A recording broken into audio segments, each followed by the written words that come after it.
Hi there, doing a voice check.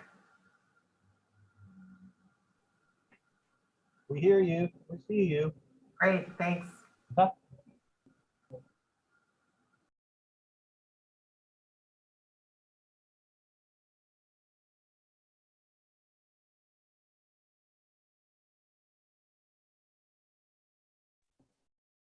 We see I you. can't be outdone.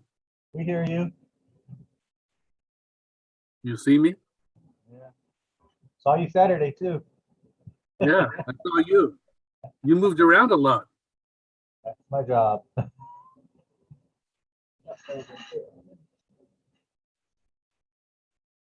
So when are you going to edit all the footage you shot?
It's 6:30, Mayor. Okay, I have 6:30 and I have a quorum. And would you call the roll, please, Madam Clerk?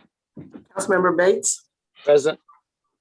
Councilmember Jimenez, Presente. Vice Mayor Johnson, Here. Councilmember Martinez, Here. Councilmember McLaughlin, Here. Councilmember Willis. Councilmember Willis. Here. Okay, and Mayor Butt. Here. And this is, by the way, a special meeting of the Richmond City Council. Would you play the public comment instructional video, please?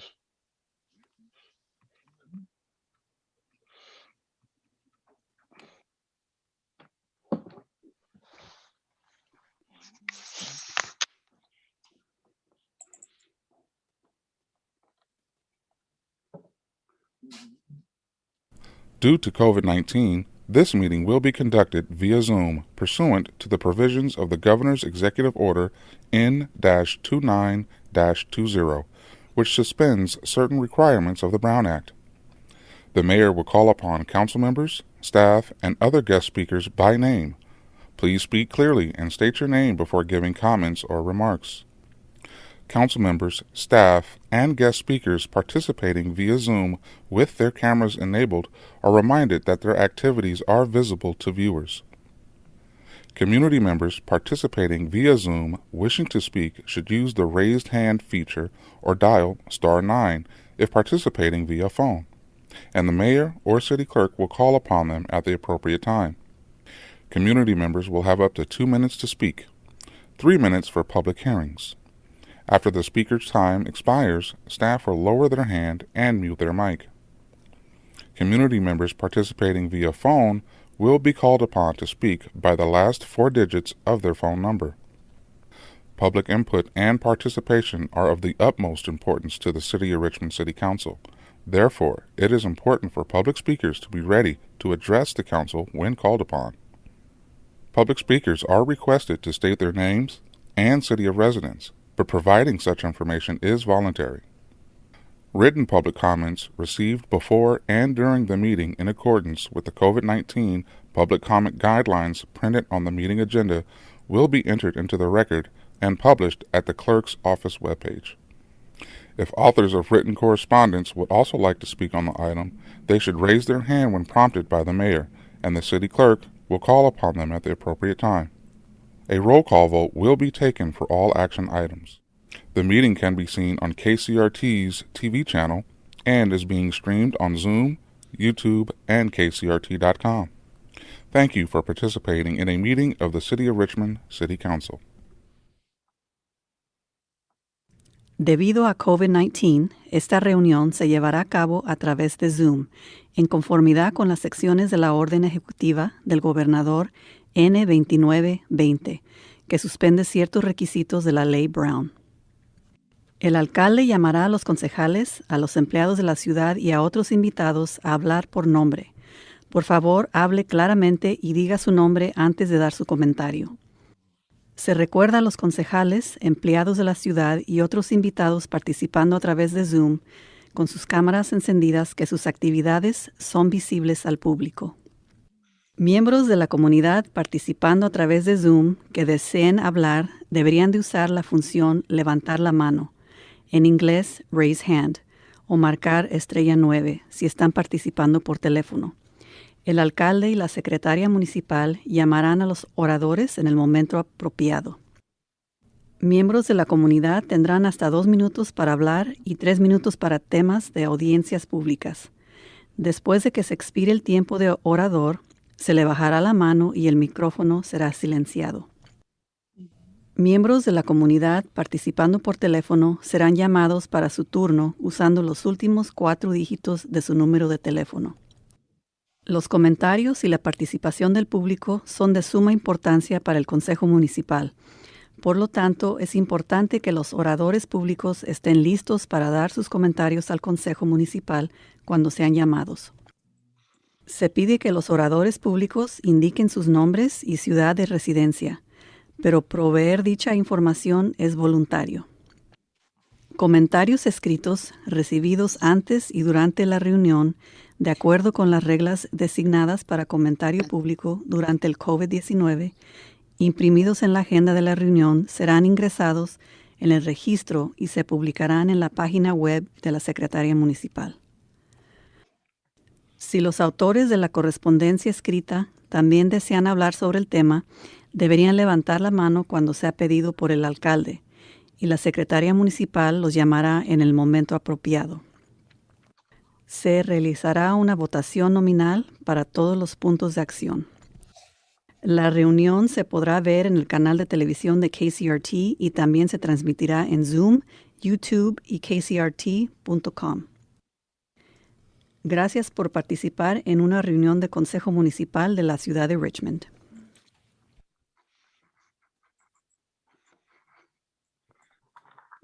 Okay, the next item is a statement of conflict of interest. Anybody have a conflict of interest? Not hearing any. Next item is agenda review. Anybody want to suggest changes to the agenda? I don't hear any. Next item E is report from the city manager. Thank you. Good evening, everyone. We really want to make sure that we are doing everything we can to get everybody vaccinated so that the virus can't spread and therefore it can't mutate, and therefore we will be able to continue with the reopening that has begun. So in support of that, Contra Costa County has announced a fabulous new program. All you have to do is gather 5 folks who are interested in getting a vaccine, and Contra Costa County Health Services will travel to you. Vaccinations are available by this mobile service for free, Monday through Friday, 8 to 3. And you can contact them if you have a church or a workplace or a community group or neighborhood councils. Again, anytime you can gather 5 folks together, you can get somebody to come directly and help you with the vaccination process. So please support this process so that we can get everybody vaccinated. And with that, Mayor, if it's okay with you, I'd just like to roll straight into the budget items for tonight. Mr. Mayor, Yep, this is reports of officers, right? yes. I'd like to hear from the police chief as it relates to the serious murders that occurred yesterday.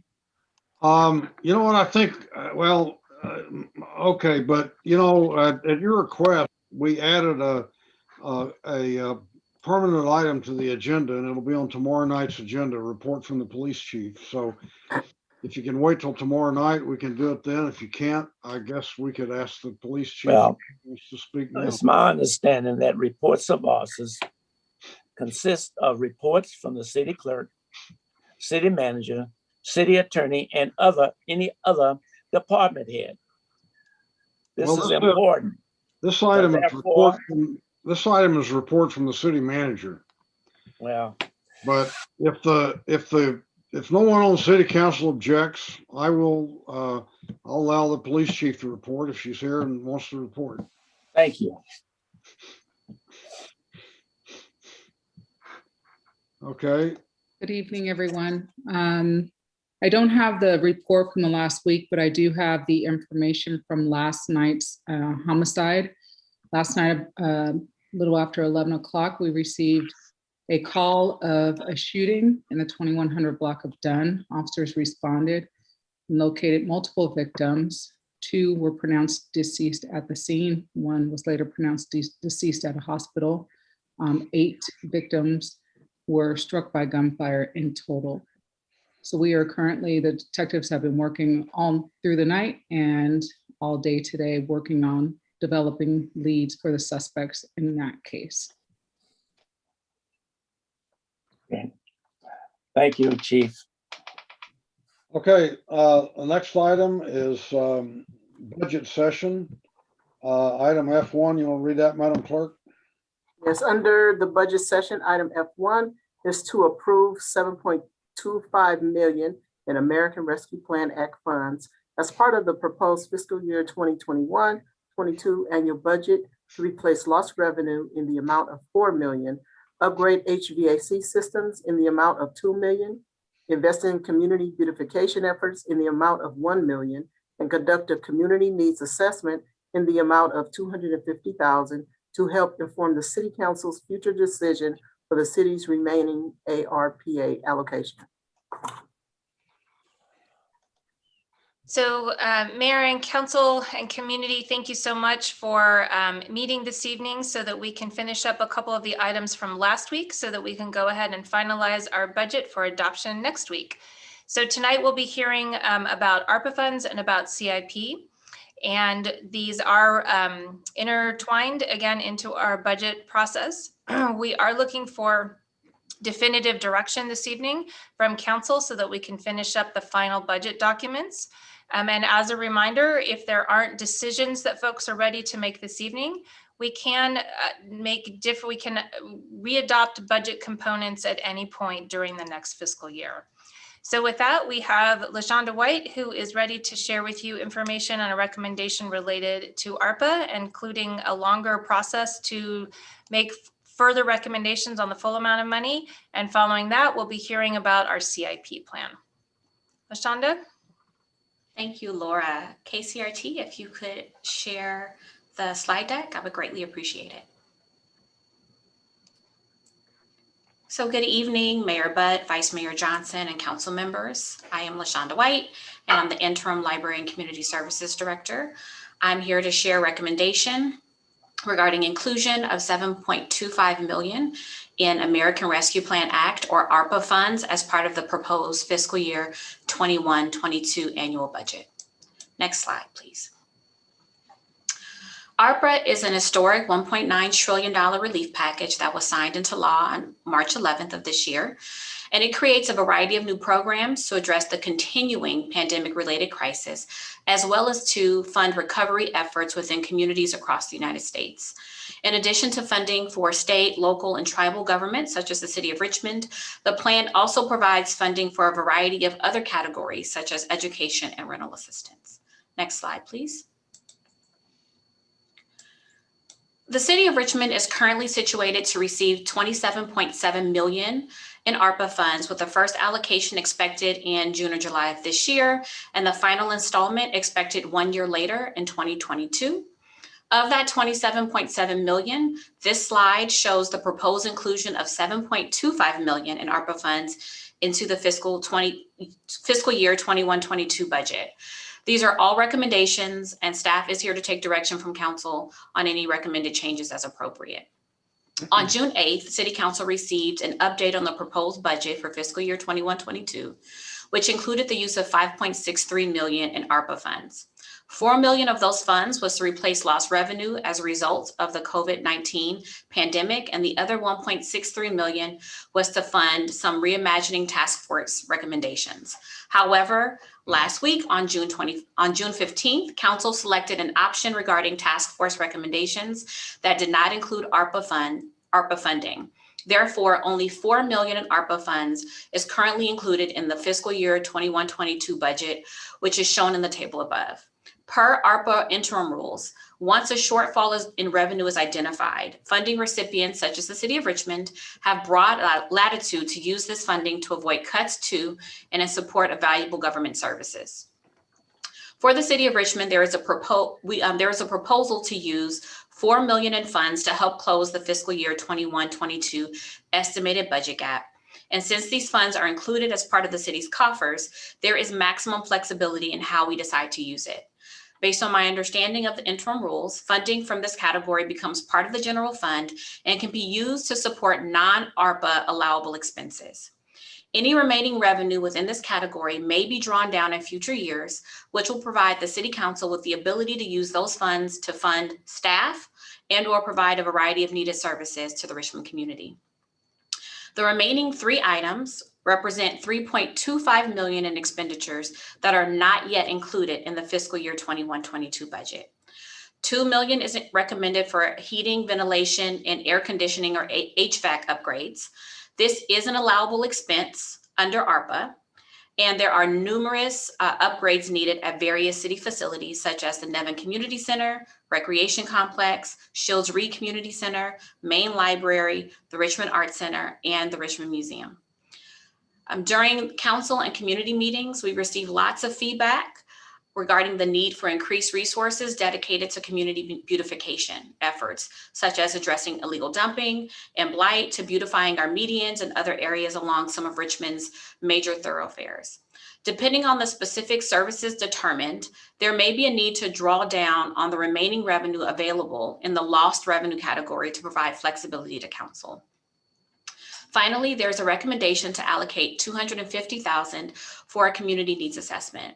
Per ARPA interim rules, Treasury includes language stating that governments may use payments from the fiscal recovery funds to engage in planning and analysis in order to improve programs addressing the COVID-19 pandemic, including through use of targeted consumer outreach, improvements to data or technology infrastructure, impact evaluations, and data analysis.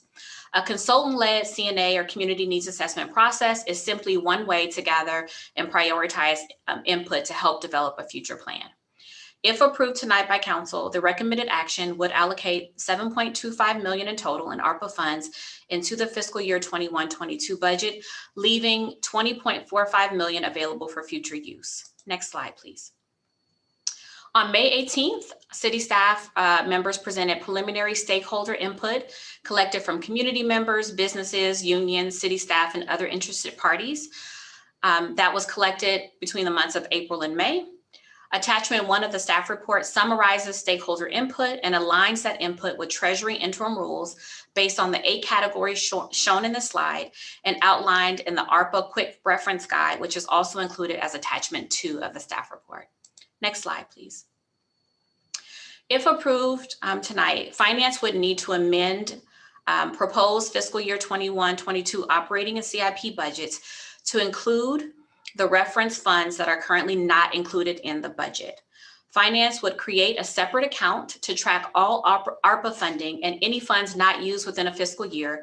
Once approved, within a fiscal year on approved items would return to the dedicated ARPA account.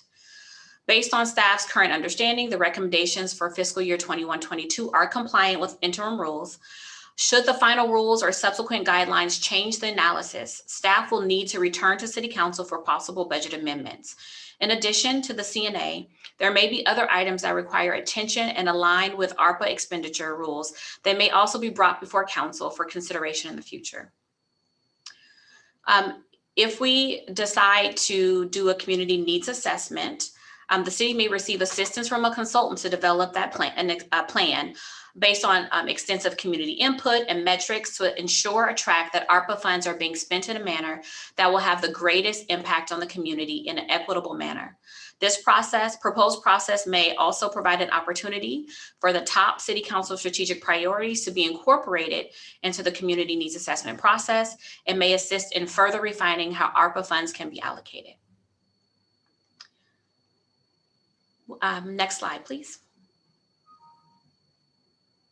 All right, well, that concludes my presentation, and I am available along with other staff to answer any questions you may have. Thank you.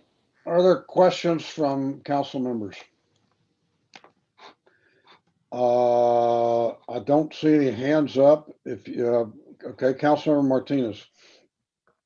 Yes, of the uses of the ARPA funds that you're suggesting, which of them are essential to take place now and which of them can wait? Thank you for that question, Councilmember Martinez. So the one that is essential for now is the $4 million that was already included in the proposed fiscal year 21-22 budget. So $4 million that is serving as a gap closure for the budget. Other than that, everything else could technically wait. Okay, thank you. You're welcome. Councilmember Jimenez. Yeah, thank you. I have a question, and I know, like, with the proposing 2 million for the improvements, I know that this is something that our facilities and our community facilities really need. I just have a question in terms of like how and this is related to also the capital improvement plans, because so you mentioned last time, and maybe this could be answered right now or answered in the other item, but for the you mentioned 2 million from ARPA to upgrade the city facilities. Then you mentioned that you were going to use a surplus of 1.7 million for facility improvements, and additional you are going to put 1.15 million for facility improvement in the next budget. And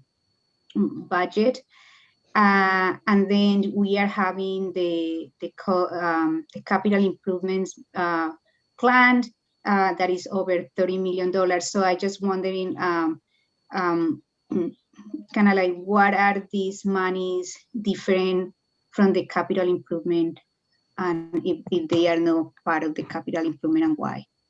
Thank you, Councilmember Jimenez, for your question. I will have to defer to the city manager or others on the budget team or the public works director to answer your question. Yeah, thank you. The shortest, I think we do have some specific information that I think the quickest answer, and Antonio can help fill in, or Joe, The money that is being recommended for ARPA specifically for HVAC is because that is covered specifically by the Treasury rules and recommendations. And that is in addition to, separate and apart from other monies in the CIP. Do folks want to fill in on that answer for me? Oops, there we go. I think you summarized it perfectly. The $2 million that's going directly into the CIP from ARPA is because of HVAC. The other 1.5, I believe, or 1.7 is fiscal year 2021 excess that's rolling directly from the general fund this current year into CIP funds for to be used next year, to be budgeted. And I'll cover a little bit that when I do my presentation. We do, yeah, we have some more information in the next presentation. Okay, so maybe the answer about these two, like the next budget year will be answered in the next present. Okay. Yeah, I think I wanted to say that one thing is important is that our community has been deeply traumatic in this year with COVID-19, with people losing jobs, and I would like to see the ARPA funds to use for this crucial recovery. And we must treat them as precious and make sure we focus on the most urgent needs. So one thing that I would like this to focus on 3 areas: that some immediate spending on things that we know are urgent needs.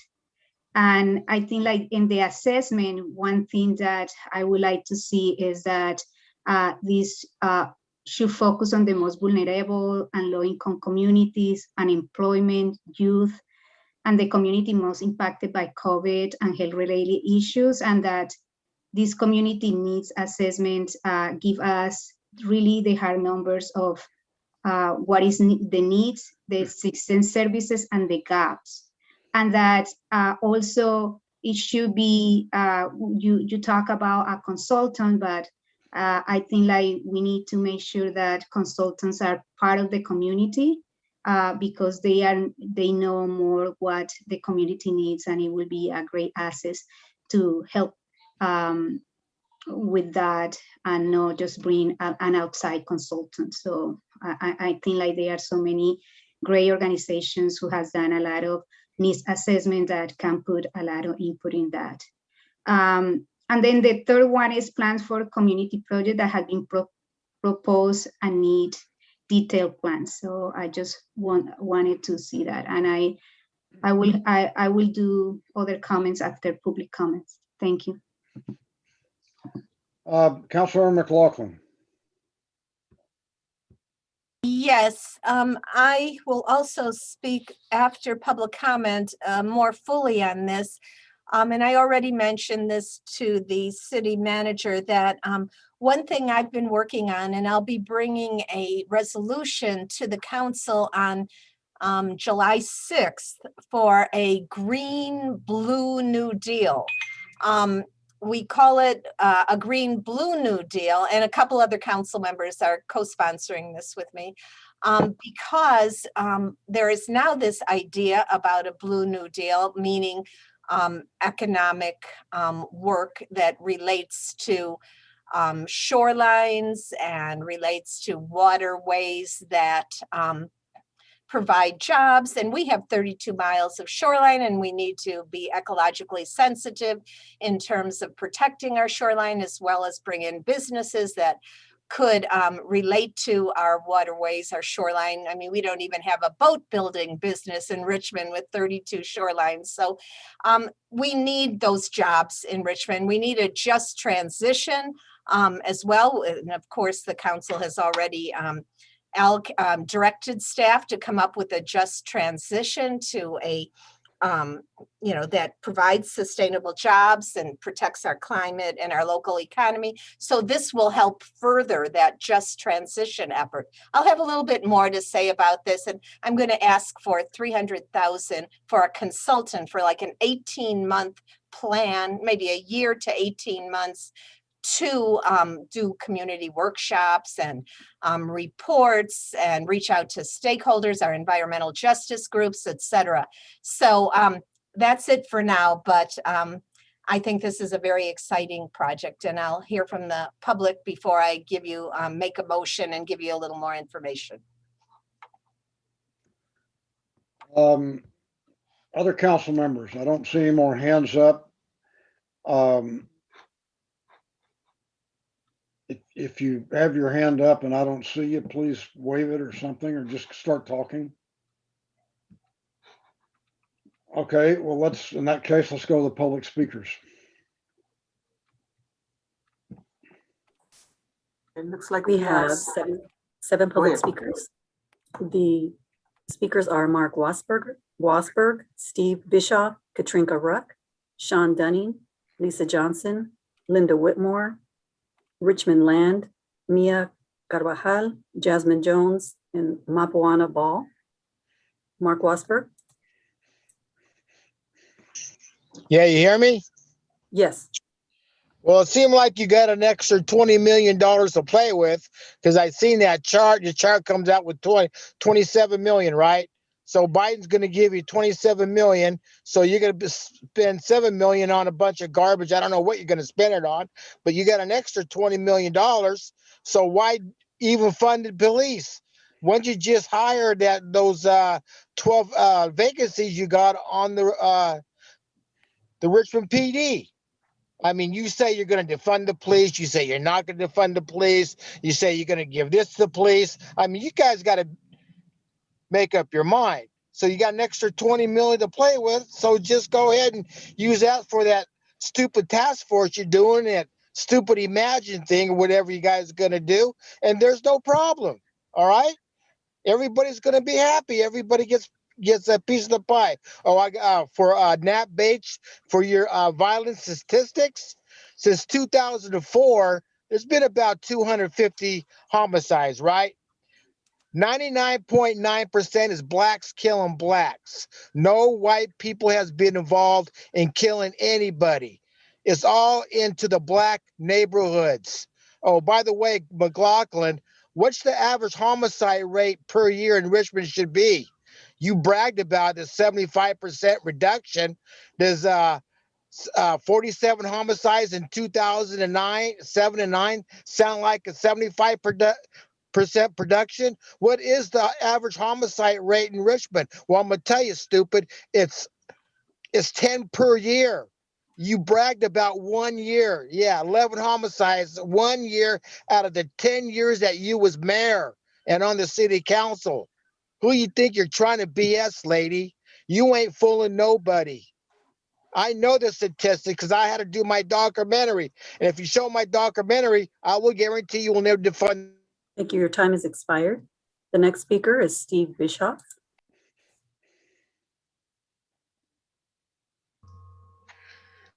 All right, can you hear me? Yes. Good. Thanks. I'm Steve Bischoff. I live in Richmond, actually in the May Valley neighborhood area. What I'd like to do is ask you to take some of this money, it would be an appropriate use for it, and put some in the police department budget.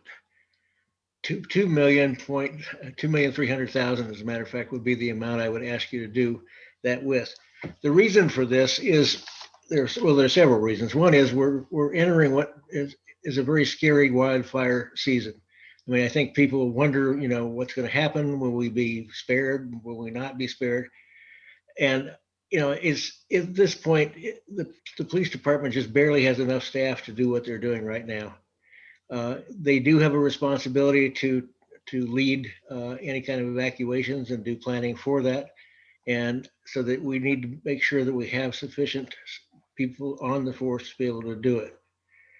The other thing is that at this point, I think word is beginning to get out that the police department has been cut. It already is a low budget kind of operation at this point, but there was an article in the Chronicle today. There have been other news about the cuts in the police department. And I don't think we want the word to get around that, hey, now you don't have to worry so much about the police department. If you want to try to go somewhere where you can steal something, you've got a better chance here. we really need to make sure that the police department is able to respond to the situation that we've got, and that the public realizes that we are going to be able to respond. So I would like you to put that 2.3 million in ARPA funds into the police budget. Thank you. Thank you. Our next speaker is Katrinka Ruck. Thank you, Mr. Mayor, Vice Mayor, City Council staff, Katrinka Ruck, Richmond resident, and I'm submitting the comments on behalf of the Council of Industries. To repeat, 21 sworn officer positions were cut in 2021 in opposition to the Richmond community stated needs. An additional 12 positions have been eliminated. That's 33 officers over 2 years. We now understand we're going to lose 2 detectives, 2 patrol officers, and a special investigations detective soon.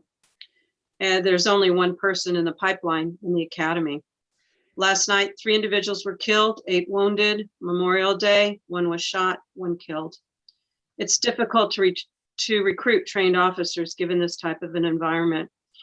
Our businesses have a deep concern that still remains with your decision to not fill these positions. And as Steve pointed out, this will continue to be an open door for criminals to commit more crime on our residents, community, businesses, and our homeless. Therefore, we support the use of the ARPA funds, the 2.3 million to go to the police department, in addition to the $7.25 million the staff is recommending for other programs. ARPA supports this, and they say to use the funds for payroll, covered benefits, and costs associated with rehiring public sector staff. So thank you for your time. Thank you. Our next speaker is Sean Dunning. Hi, good evening. Sean Dunning, Richmond resident. With regard to the $250,000 earmarked for conducting a quote community needs assessment, I respectfully suggest a friendly amendment specifying that the words community and needs refer to the entire population of Richmond, and furthermore, that the assessment be designed to actually reach and engage a stratified majority of those residents. In other words, please promise your constituents that you will not waste the money on some fancy consultant to create colorful slides and energizing consensus building activities presented to a relatively empty room, and then draw conclusions or make decisions for our entire city from that.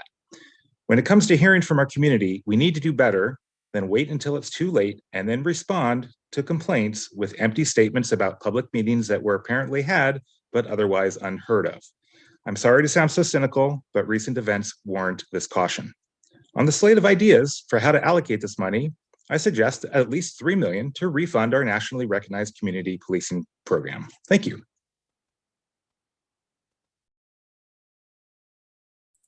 Thank you. Our next speaker is Lisa Johnson. Hi, can you hear me? Yes. Good evening, council members and mayor. Based on the guidelines, these funds can be used to make investments in water, sewer, or broadband infrastructure. I would like to see if there are any funds that could go towards helping this greater than 66% of Richmond residents and businesses that are paying outrageous Richmond Municipal Sewer District Veolia taxes on our property bills owing to the sewer infrastructure. Many residents and businesses were negatively impacted by COVID-19, and they would significantly benefit from some relief, even if it is one-time stimulus. I would also like ARPA funds to go towards addressing blight and dumping throughout the city, which a few council members have spoken to in the past couple weeks. And finally, I would like the interim final rule for ARPA funds to be applied that includes as an eligible use payroll, covered benefits, and other costs associated with rehiring public sector staff up to the pre-pandemic staffing level of the government.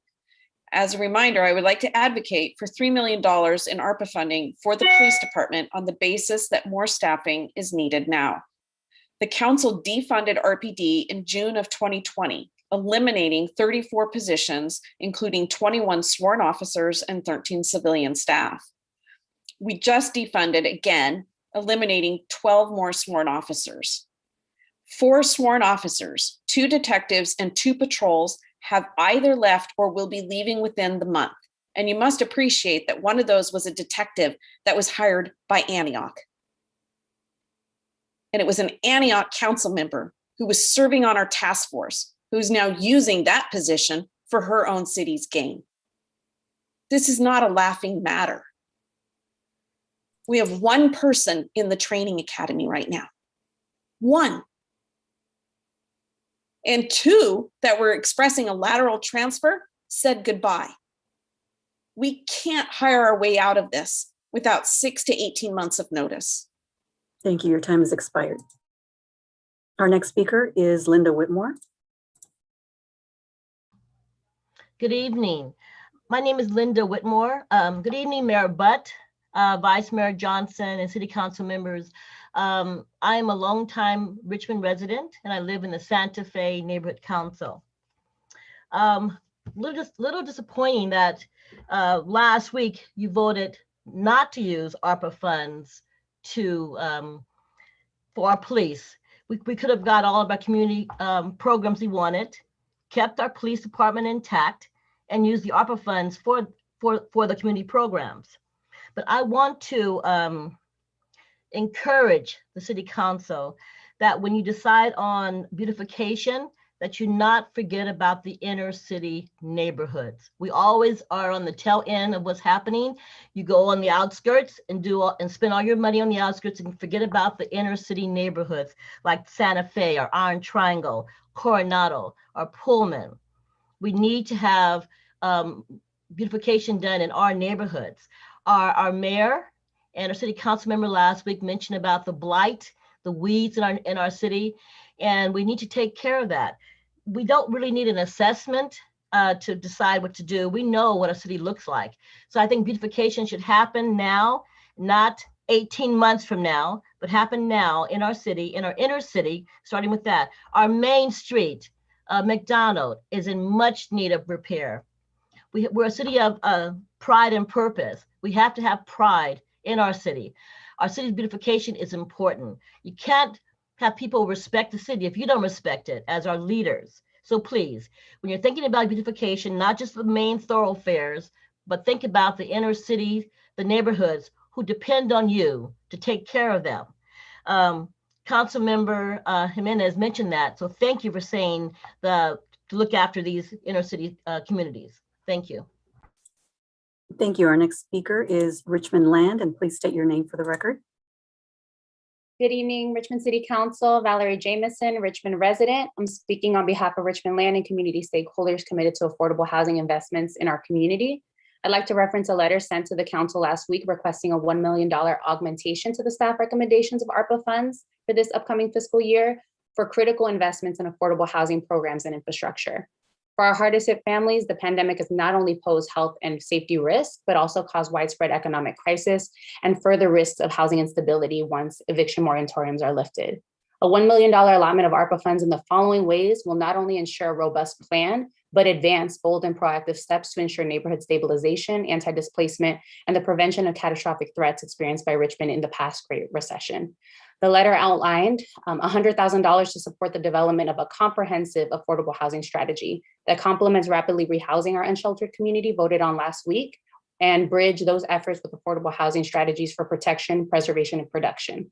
It would not only encompass a needs assessment for the housing division, but a roadmap and work plan that outlines the strategic growth for the housing division and optimal services and programs to be built out, including a rapid response acquisition fund to ensure residents are not losing their home as a result of foreclosures or other displacement challenges.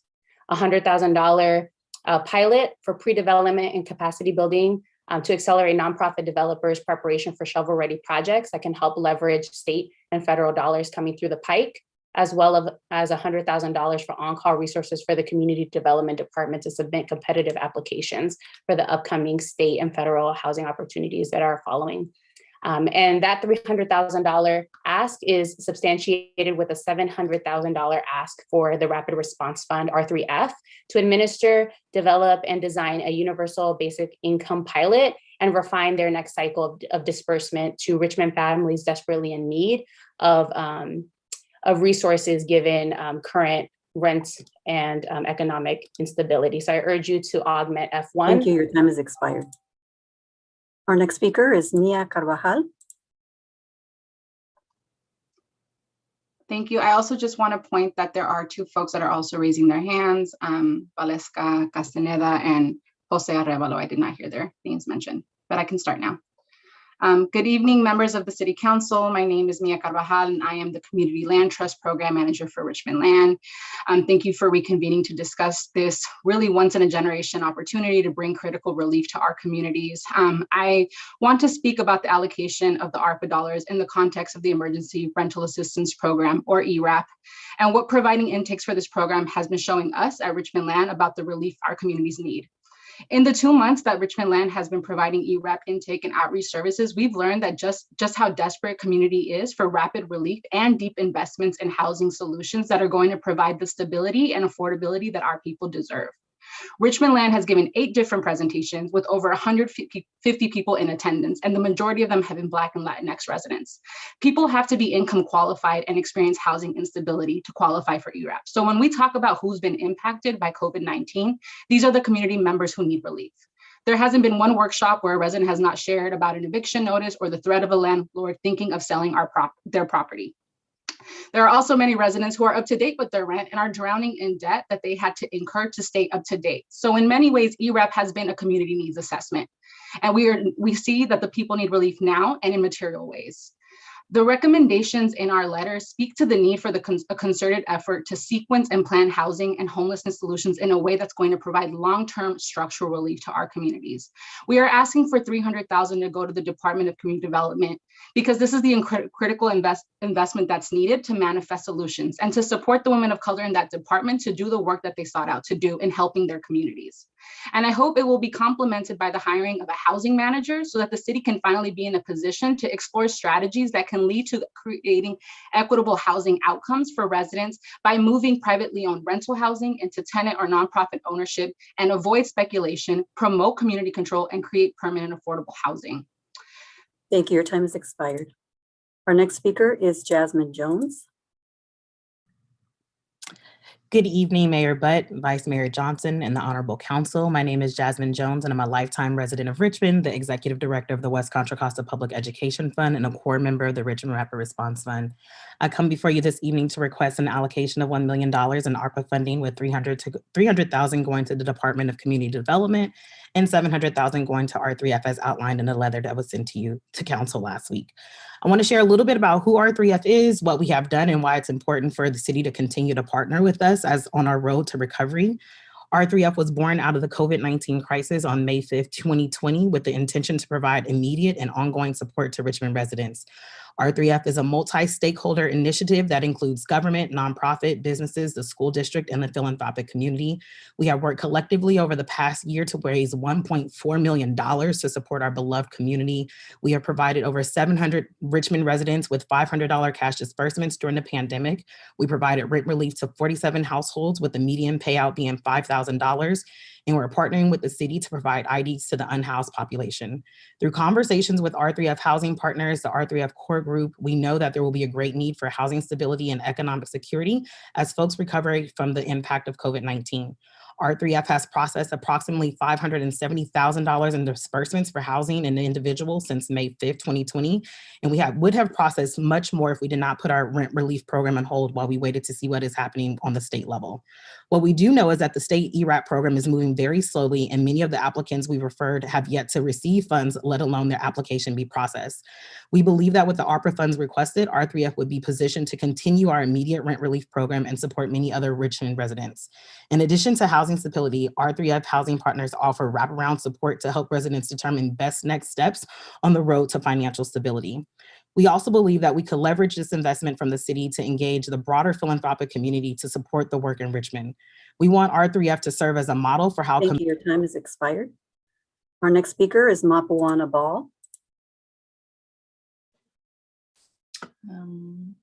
Hello, can you hear me? Yes. Wonderful. Good evening, Honorable Mayor, Vice Mayor, and City Council members. My name is Mapuana Ball, and I'm with Locals SEIU 1021. I actually am a born and raised Richmond girl, and currently I do hold the title of Recreation Program Specialist for the last 20 years. I've come here tonight to inform you about your part-time, your permanent part-time, which is myself, and full-time workers. We're behind the scenes of everyday City of Richmond life. And some of us, you don't even notice because we get in, we do our jobs, and sometimes that of a few other people, and then we get out. A lot of us are overworked and all of us are underpaid. Even with the current situation of the pandemic, services were still expected to be fulfilled. I have served this community in its entirety through the programs that enriched our youth, our adults, seniors, and those of developmental disabilities. I've worked through park builds and most of City of Richmond special events. It was said to me a long time ago, although you guys are the head of this family, this body, your part-time, permanent part-time, and full-time people are your hands and your feet. And by you taking care of those body parts, it would allow this body to function smoothly. As a permanent part-timer for 20 years, I do love what I do, which mainly is the programs for the disabled. But what I'm asking here of you tonight is not for a raise, but for you to raise your people to the cost of living wage that local SEIU 10-1 has fought for. They've also fought for 2 measures for this city and they won. So your workers should reap some of those benefits. Thank you for listening. Thank you. Our next speaker is Valesca Castañeda. Hello. Hello. Yes. Good evening, Richmond City Council members. Thank you for providing a space for community to comment. My name is Valesca Castañeda. I'm the Emergency Rental Assistance Program Campaign Coordinator for Richmond Land. And I'm here as a Richmond resident as well, advocating on behalf of the community I support to speak on Arpa. I would like to share some numbers with you all. 190 Richmond residents, 16 workshops. Of those community members, 36 did the intake process through Richmond Land and qualified for the program and moved on. Of those, 9 are facing eviction. I want to share 2 experiences with you all. One of a single mother who had exhausted all her avenues and was hit with an eviction. It was the Rapid Relief Fund and the work from Richmond Land that was able to provide her and her children a bridge to support, not ERAP. The second is a call that I just had with a landlord in tears because he was about to have to hand out evictions until we discussed with him the different options that he has to offer his Richmond residents. I'm here today to advocate and urge you all to allocate those $1 million of the American Relief Plan Act dollars that is up for discussion tonight towards intentionally creating a bridge for our community. We are living through a historic time within this pandemic that will demand the best of humanity and our leaders. Just as we contracted specialists to combat COVID, it's going to require a specialist to combat the housing pandemic created by COVID. So I urge the council to utilize these funds to create an affordable housing infrastructure for the city of Richmond and to please take a stand for humanity.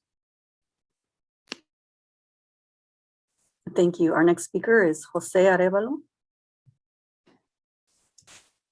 Thank you. Good evening, Richmond City Council members. Thank you for allowing me to give public comment today. My name is Jose Arevalo, a housing policy advocate and staffer learning and growing within Richmond for the past decade.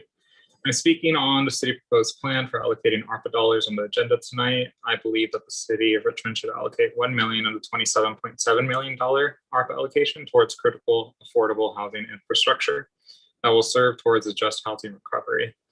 As the council looks to serve the community's concerns, I'd like to share part of my family's history in which large swaths of my family were displaced from other cities in the Bay Area after the 2008 market crash.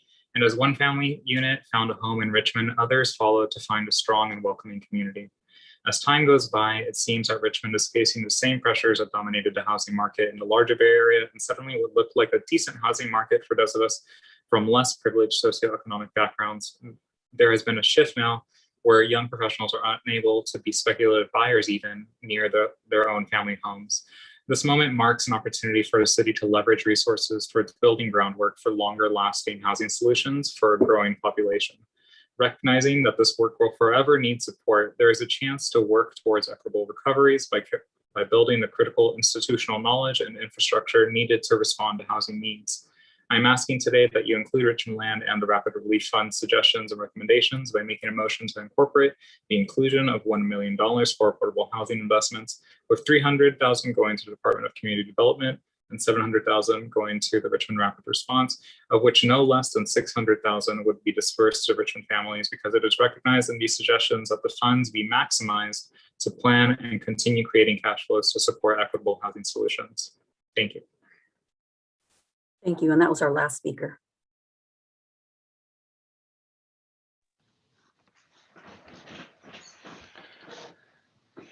Okay, so I'm sure council members have comments.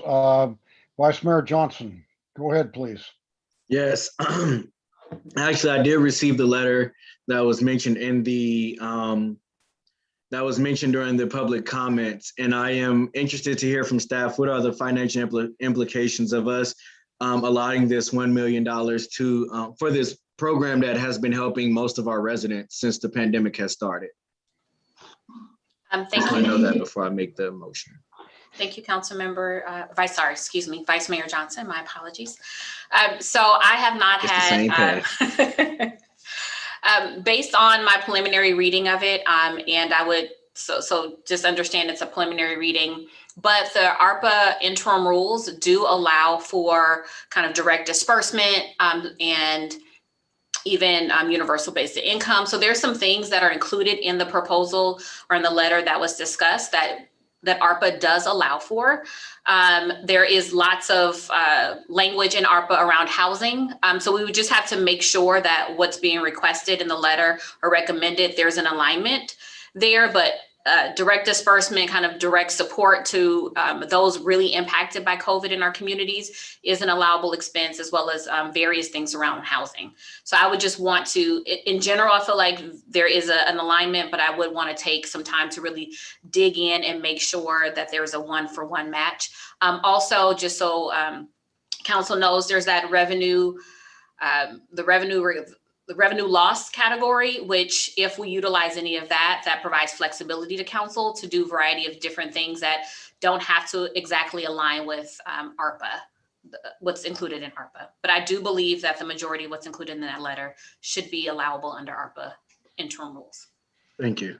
You're welcome. And in addition to that information, also keep in mind that some of the thinking is there were so many requests from the community that part of what is being suggested here is to go through this community needs analysis to see where is that those gaps, those major needs for the future, as well as considering this balance about continuing to provide city services and be able to fund those services over the next couple of years. Yeah, and I hear you on that. But I'd be interested to know what are the results from the previous community needs assessments we've been doing for the 1,000 other projects that we've hired consultants to do. And at this point, we, like it's the end of the pandemic and the work that they've been doing is pretty much proven. So I am, I understand that there's a need, that people want to have the community needs assessment for the umpteenth time and, go through that process again. But at this point, I'm hearing that we have a certain amount left over even after we do what was proposed here tonight. There would be a considerable amount left over. And if we were to take the $1 million and allocate it to an organization that has already been doing the work, and we're just lifting up what works at this point, I don't see that significantly impacting what we'll be able to do with the community needs funding. Please correct me if I'm wrong. So if council included the $1 million request for housing and the Richmond Rapid Response Fund, that would increase the allocation of the 27.7 million to 8.25 million instead of 7.25 million, still leaving council with $19.45 million. Councilmember Willis. Yeah, Vice Mayor Johnson touched on the question I wanted to ask too. And yeah, I do remember having a conversation with the city manager already about how to go about this money. But I do think putting $1 million towards housing and rapid response would be a good investment due to the fact that we even hear from we hear from folks who've been helping administer rental assistance and having a hard time getting some landlords in our city to even accept those funds. And we know that the state is having a hard time not only distributing out assistance funds to Richmond residents, but for the entire state of California too. So if there's nothing stopping us from doing it, I know since we first started talking about ARPA funding, this is something, having money set aside for housing is something that was important to me from the beginning of this. And I do see a growing need, considering the calls I see about illegal lockouts or people getting harassed because they're generating debt. So if there's nothing really stopping us from doing it today, I would like to incorporate that 1 million in towards housing and rapid response, because I think it is an actual need and an emergency one too. And I don't think a lot of people have time to do a community needs assessment on that one when I do know that is a community need. So I'd be down to have that be a part of whatever motion we move forward today. Councilor McLaughlin. Yes, I support also the housing proposal that's been talked about, but I want to make a motion that I talked about earlier, but I will also support a motion for this $1 million for housing initiatives. But I want to also thank staff for working on this ARPA funding issue, and thank all the public speakers who spoke tonight and who spoke in previous meetings in terms of uses for this funding. One thing I would like to add is funding for a consultant to come up with a green and blue New Deal. I know we've heard a lot about the Green New Deal, and that's important, but so is a Blue New Deal that will fill in some of the gaps of the Green New Deal. The blue portion of this New Deal will expand economic activity in ways that benefit ecological systems and the health of our waterways, including our bay. Richmond has 32 miles of shoreline. We should be able to create jobs that sustain our shoreline as a sustainable ecosystem. So on July 6th, some of us, myself and Councilmember Jimenez and Councilmember Martinez, will be bringing an item that adopts a resolution to create a local green blue New Deal to advance our sustainability work with a just transition to sustainable jobs that protect our climate and our local economy. We've already directed staff to come up with a just transition to a clean economy, so this will advance that effort. The item, or what I'm asking for, is that we set aside through ARPA funds $300,000 for a consultant to come up with a 1 year to 18-month planning process, not unlike the general plan planning process, although that was extended much longer, 5 to 7 years. This would be a 1 year to 18-month process, but it needs to be an extensive process which will have meetings and workshops with various environmental justice organizations and other stakeholders in the city. This plan will be an effort to come up with new and expanded sustainability programs, as well as new clean businesses for diversifying our economy and helping Richmond's tax base. We know we need to do this. Chevron will not be here forever. Other refineries have already shut down. We need to prepare today for tomorrow in this era of climate emergency. Either we start now or we end up doing this work in flood boots once the sea level rise has hit our shorelines. So my request is for $300,000 for an environmental planning consultant to do a 1 year to 18-month plan for the creation of a local green blue New Deal. We will have a chance to talk about this more in depth on July 6th. But for now, my request is that we set, or my motion is that we utilize $300,000 of this ARPA fund for this effort of a planning process for a green blue New Deal. Is there a second? If you're going to second it, would you speak out? Okay, I don't see a second. I second that. I second that. Before we vote, I actually have an agenda item on tomorrow night. My reparations, equity, and inclusion package, which asks staff to look at a number of policies and initiatives, has the Green New Deal in there.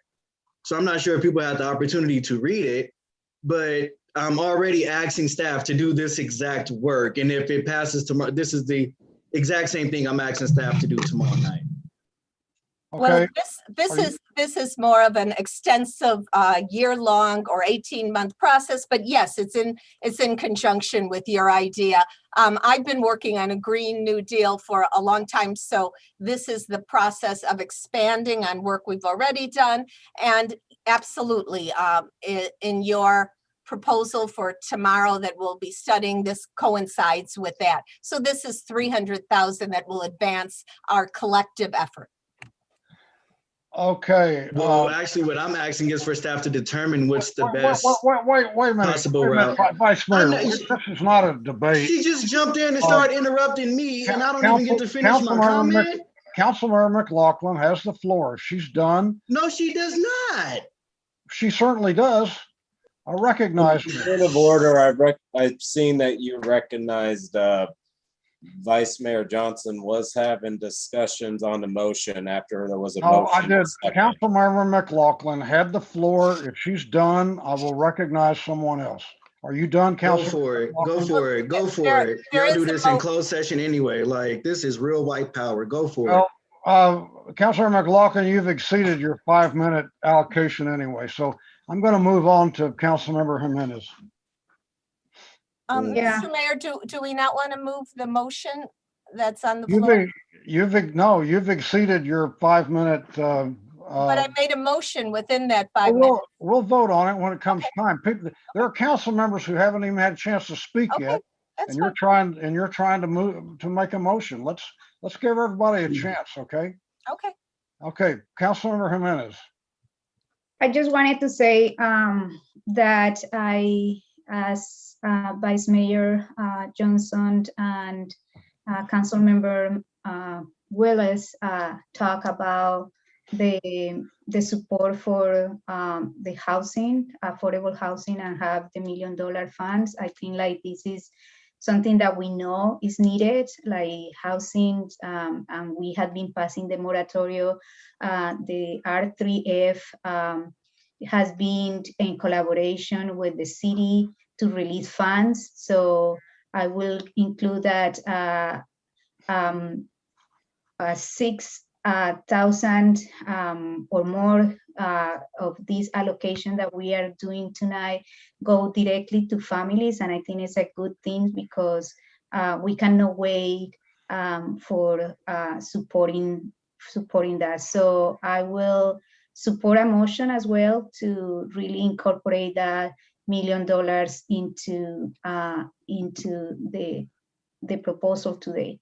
But I also want to say, and it's not for a motion, but just for the city staff to think about, we had been talking about many issues that the community is in need. One of the things that, especially in District 6, we have been talking about, and people are meeting, getting a lot of signature for it, is to improve our street safety infrastructure, because we need to, just like there is some speed and traffic, and there is a lot, not only in District 6, but I think overall in the city, street safety infrastructure program is going to be important, and it can be a program that in the sense of not only providing the safety, beautify the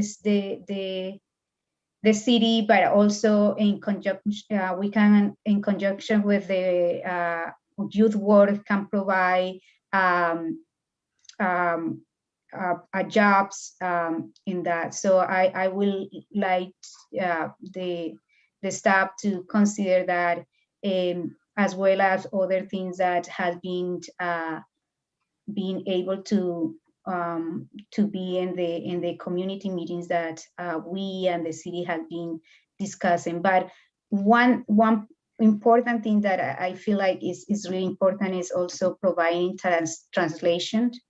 There has been a lot of community members who haven't been able to participate in these meetings because the language barrier, and I think the West Contra Costa School Unified District already provide, at least in Spanish, translation, and we should be looking into using some of these funds, at least to start this process, and then to make sure that we create some plan for how to have ongoing resources on this. So I can make the motion of if Vice Mayor Johnson or Willis could do it in terms of supporting the 1 million to support housing in the city. Councilmember Bates. Thank you, Mr. Mayor. We've heard eloquently several speakers speak with respect to restoring the police department. I support that 100%. For example, last night, there was a call to the police department in reference to excessive noise. Lack of staff prevented the police from responding. I don't know, but there's a possibility had they responded with their lights and everything, 3 people might not be dead today and several injured. So it's important that we restore the police to its full capacity to do its job. The second thing is that we have eliminated various tools of which the police have depended upon to do that job. The spot shotter, that's a program that when a weapon goes off, we know at least where the location is. That's gone. People can be lying in the streets, bleeding to death. Apparently this council don't care about that. So that's out of the window. We eliminated the police checkpoints. And if the chief would articulate, she probably would tell you that in these police checkpoints, we secure a lot of guns. These are people that drive around this city every day with guns in their automobiles. And that's a critical area of safety for not only the residents, but you and I and everyone else. And the third, I was talking to the chief in reference to the police license plate cameras. You eliminated that. So we have no way of knowing who those shooters were because that program has been eliminated. Now, I was told that maybe San Pablo, who continue to have that program, may be able to provide some insight and license plates to identify these murderers. But if they came from the south part of Richmond, they didn't go through San Pablo. Public safety continues to be the most important aspect and responsibility of this city. And why you don't understand it, I cannot believe it. As we've indicated, it's the African-American community, the brown community that are getting blown away. And this council sit as if it doesn't matter. Only thing, if it was one of your relatives, then it might have some impact. But as long as it's someone else, it doesn't matter. Just let them shoot each other up. No big thing. Let's go defund it and let's go with Imaging Task Force recommendation. So I will not be supporting this budget unless it has some aspects of increasing and restoring the police department to its capacity to do its job. That's my comments and thank you. Councilmember Willis, I believe it's your turn. Yeah, thank you. Just respectfully to the previous comments, we still do have our spot shotter program that wasn't eliminated. Was one of the things that the chief mentioned that if we move forward with the $10 million budget reduction, that would be one of the things that she would need to take away to reach that mark. But we never made that decision. Therefore, we do have the spot shotter. I just wanted to report that I did go to the neighborhood today and talk to some of the neighbors to see what happened last night. And from all the information I could gather, it was a house party that was being promoted citywide throughout the entire Bay Area. 80 to 100 people were there. I observed more alcohol and beer cases that could supply a bar for an entire weekend. And from what I could hear, they think that this was something that was targeted and outside. Now, talking to the neighbors, they did say it was going around since like 4 or 5 o'clock.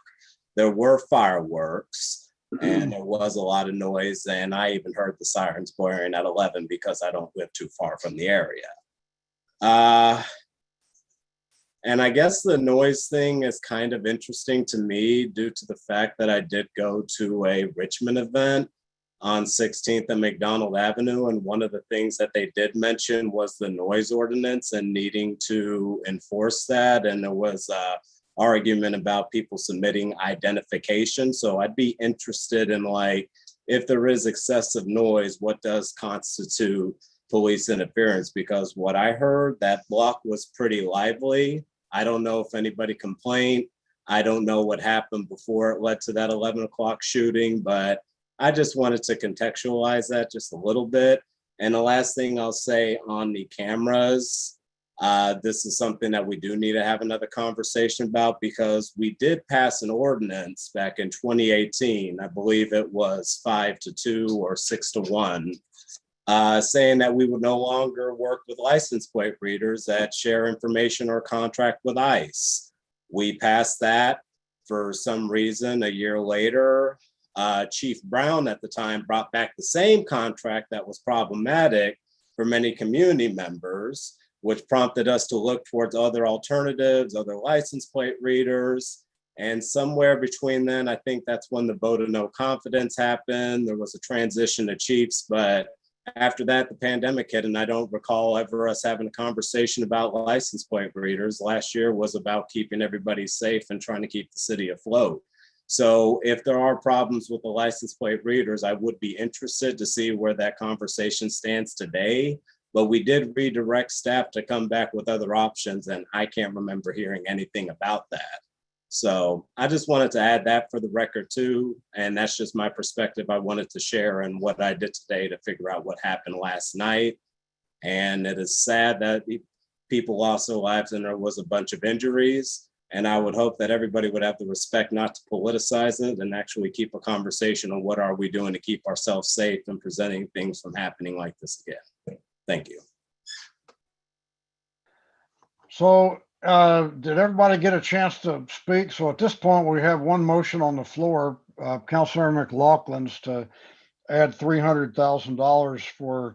Respectfully, I think Vice Mayor Johnson raised his hand after me. I mean, well, clearly the mayor does not think that I deserve the right to speak at today's meeting, so I will not be acknowledged today. I'm the person who recognizes Councilman. Clearly. Not Councilmember Willis. So clearly. I'm trying, everybody's had a chance to speak. I'm trying to do this orderly, okay? So at this point, we have one motion on the floor, Councilor McLaughlin's motion, and it does have a second. Now, I do note that the measure that the staff asked us to pass for 7.25 million, I don't have a motion on it, but I assume maybe we'll come back to that. So at this point, why don't we vote on the motion that's on the floor and get it out of the way? So I have a question on the motion. There's a motion on the floor. We're going to vote on it.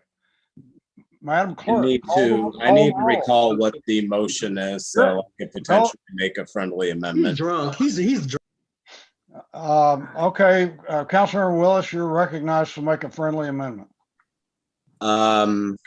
The friendly amendment, which I believe was to pass the motion with money allocated to a green and blue New Deal research, but the $1 million towards housing and rapid response, as indicated in the letter that was mentioned during this conversation.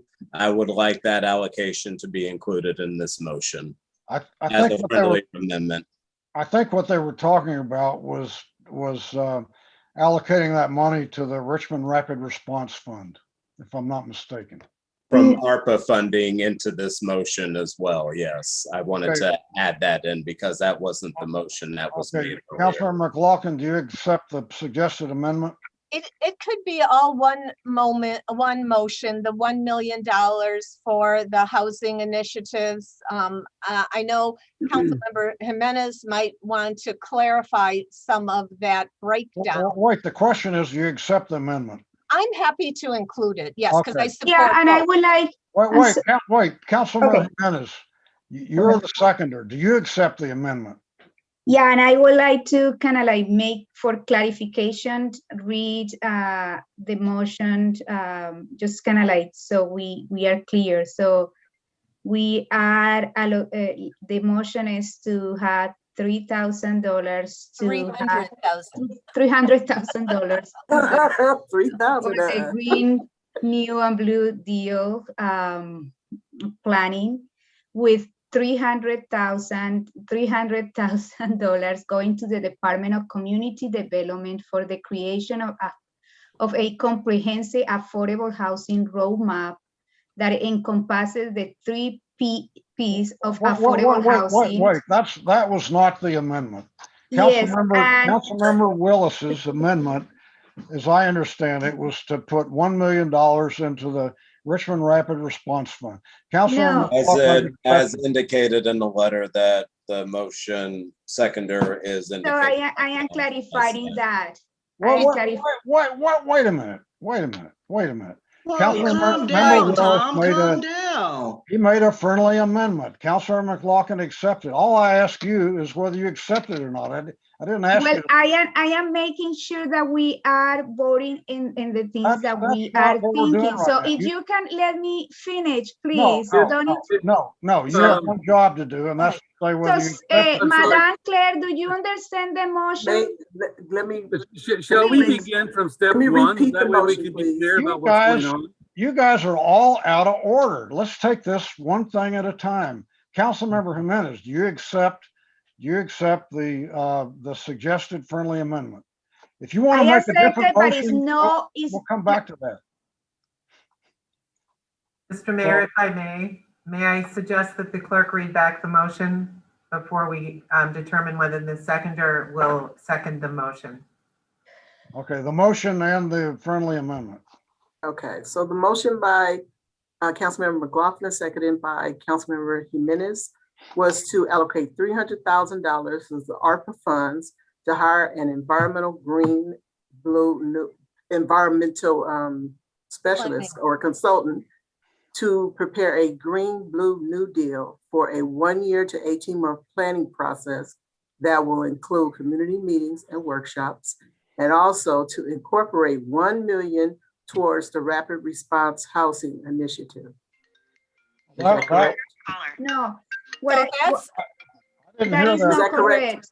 Let me, as the maker of the motion here and the acceptor of the amendment, I agreed that the $1 million can be, this is like a 2-part motion. There's the $300,000 for the environmental planning consultant for the Green Blue New Deal. And then there's $1 million for the housing initiative. And Claudia and Councilmember Jimenez is trying to clarify the breakdown of that $1 million. And I would like her to do so. What do you mean by the housing initiative? It's that Richmond Land put forward as a proposal. What? The group Richmond Land sent a proposal for various ideas to enhance affordable housing in the city. And there's like 2 pieces of this initiative that Councilmember Jimenez is trying to clarify. So for the minutes. Well, look, why don't we do this? I think if you're going to make a motion, it has to be defined. You can't just say do what some group wants to do. So why don't we back up and vote on your original motion, the $300,000. Let's get that out of the way. And then if you guys want to take up some kind of housing initiative, let's take that up. Is that okay? I'm fine with doing it that way. Okay. All right. So Madam Clerk, let's call a vote on the 300,000 green, blue, New Deal thing. Okay. Okay. Yes, Councilmember Bates. No, no, no. Councilmember Jimenez. Yes. Vice Mayor Johnson. Vice Mayor Johnson. Okay, he's absent. Councilmember Martinez. Yes. Councilmember McLaughlin. Yes. Councilmember Willis. Yes. And Mayor Butt. No. The motion Mayor, passes. sorry. Yes, The motion passes with the motion passes with Councilmember Bates and Mayor Butt voting no, and Vice Mayor Johnson absent. Mayor, but may I suggest that the next thing that might be easiest to deal with is the original staff recommendation, to see if there is agreement on that, or for the full 7-point-something million, or if you want to just move forward with the 4 million at this time. The 7.25 million. Does somebody want to make a motion on that? I'll move that item, staff's recommendation. Okay, is there a second? I'll second it. But just a point of information, we're still able to vote on the housing motion after this too, correct? Absolutely. You can vote on motions all night long. Okay, so let's call the roll call vote on the on the motion to accept the staff recommendation for 7.25 million. And by the way, I haven't had a chance to speak. Councilmember Bates. But Madam Clerk, before you go through this, I haven't had a chance to speak on any of this. I'm not going to support this because, number one, I don't believe we need to spend $250,000 on a consultant to help us figure out how to spend the money. I think we're perfectly capable of doing that ourselves as a city council. Second of all, unless this includes money to make up the $3 million defunding of the police, I'm not going to support it. So with that, go ahead and call the roll. I'd like to make a substitute motion.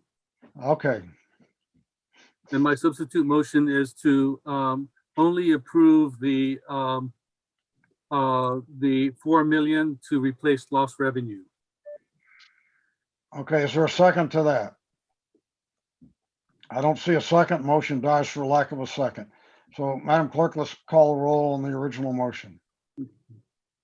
Councilmember Bates. No. Councilmember Jimenez. Yes. Vice Mayor Johnson. Vice Mayor Johnson, your vote. Okay.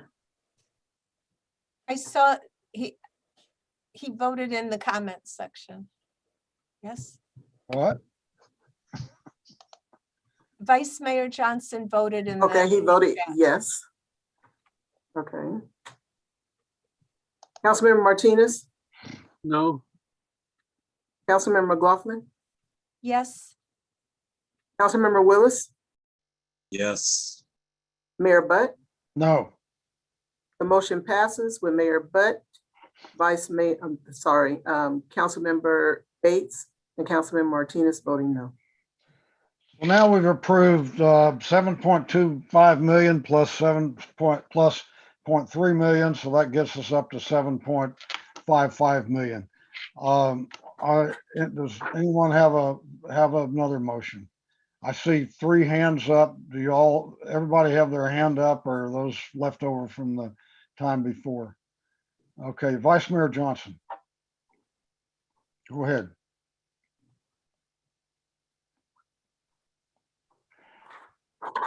Vice Mayor Johnson's not answering. So let's see, Councilmember Willis. Yeah, I will make the motion I'll make the motion for $1 million of ARPA funding. And as we were talking about in the previous motions, for $600,000 to go directly to families and $100K to do project design and develop a universal basic income pilot, which will be going to Richmond Rapid Response Fund, R3F. Okay, is there a second?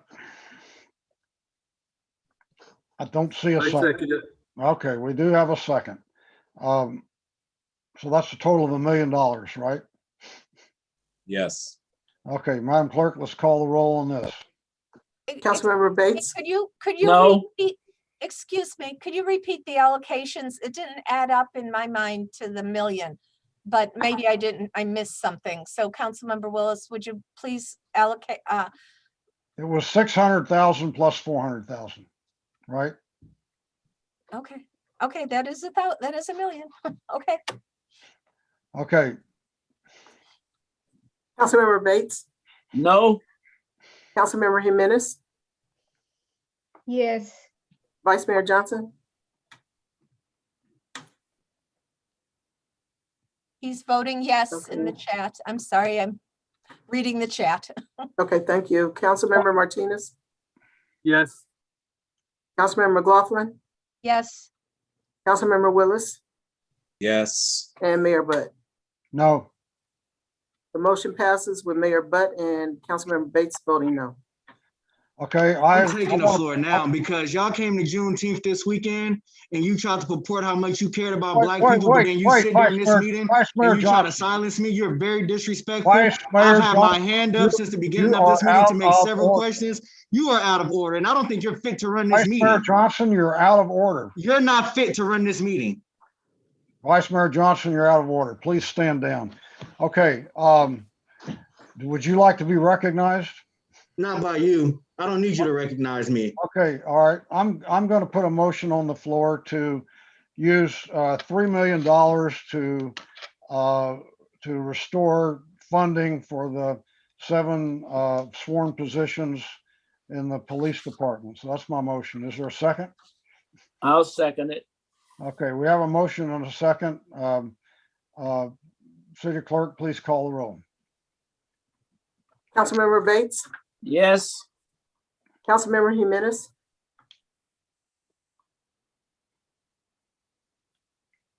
Councilmember Jimenez? Abstain? Vice Mayor Johnson?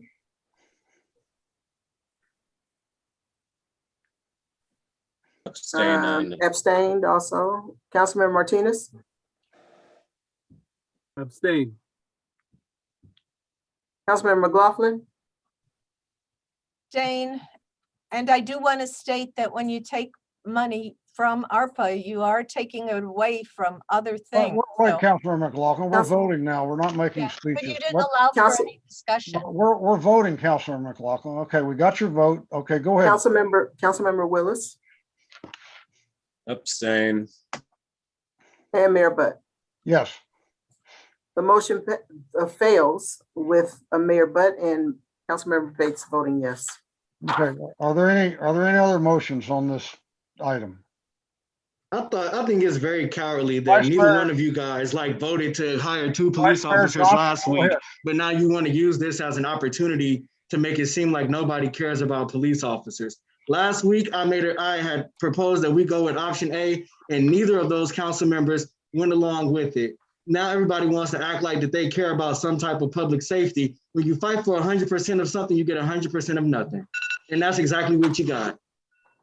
We tried, I really tried to get the city to meet in the middle, but people always talk about being a statesman and being representative of the community. But when I had made a proposal to be representative of the community and not listen to one extreme side or the other extreme side, everybody stood on their extreme sides. We could have met in the middle. And now we want to use tonight's meeting to use people's death as an opportunity to say that you didn't get what you wanted. Jesus. Okay. Christ. Is there any, does anybody else want to offer a motion on this subject before we move on? I make a motion, a suggestion that we take a 5-minute recess before taking on the other item. Okay, that sounds like a good idea, but I just want to be sure there are no more motions on this subject. It doesn't look like it. Okay, it's, what time is it? It's 8:01 PM. We'll take a 5-minute recess and reconvene at 8:06.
Okay, we will be reconvening this meeting. We'll go to item F2. Madam Clerk, would you read item F2, please?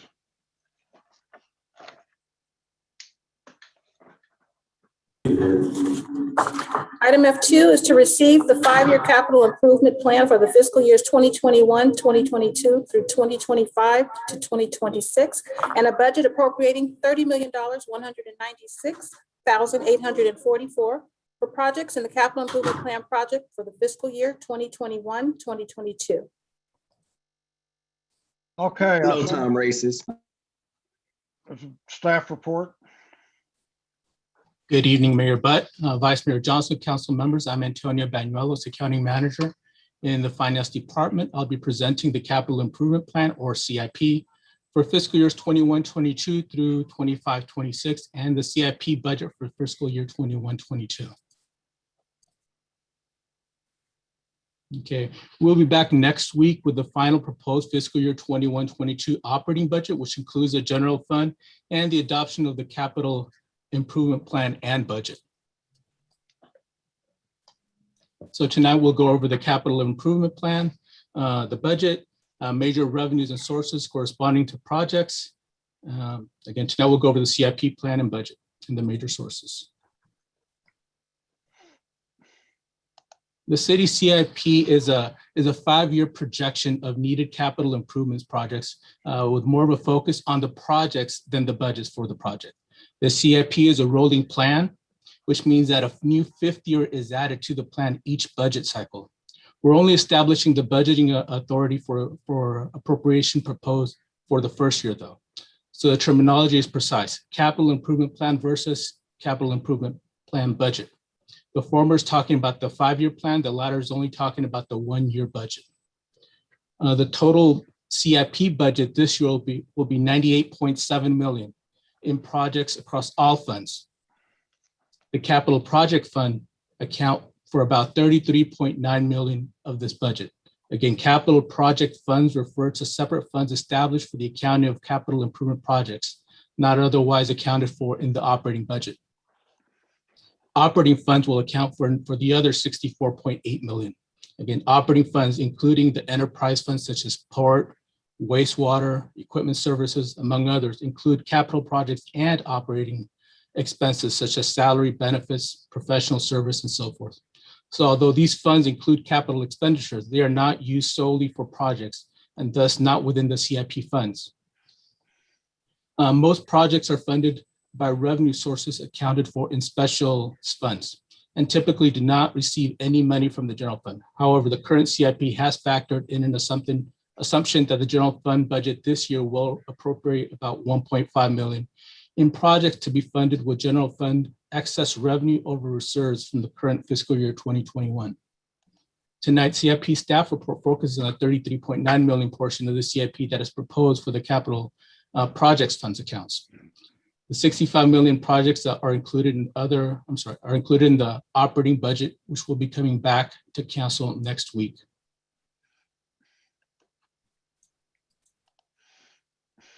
In the capital improvement plan budget for fiscal year 21-22, most projects are funded by revenue sources accounted for in special fund. Because project funding is usually not depending on general fund in some years, the CIP may be adopted independently of the general fund budget. CIP is managed continuously by measuring progress and anticipating future needs. Ongoing operations and maintenance costs of capital projects are budgeted in operating budgets.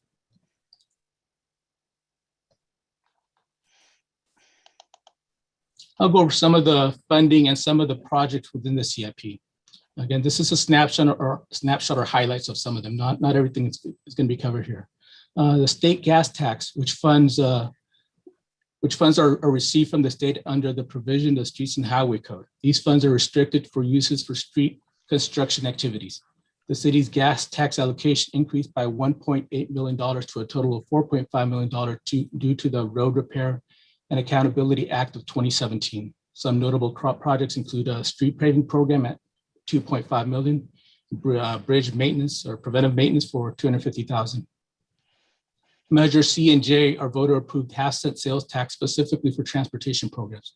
20% of this tax is allocated to the city of Richmond to be used for the improvement of local transportation including streets, roads, in accordance. A couple of notable projects include the I-80 Central Interchange Phase 2 for 2.3 million, and the American with Disabilities Act miscellaneous sidewalk repairs for over 800,000.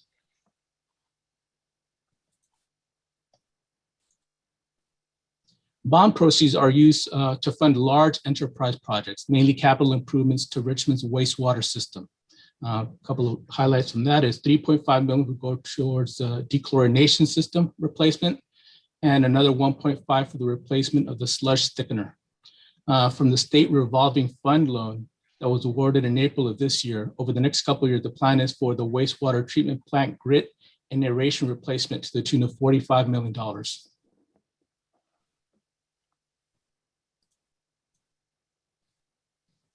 Grants that fund CIP projects are mostly awarded by state and local granting agencies. Notable projects include Ormond Park revitalization for 3.5 million, some more bridge preventive maintenance for 1.8.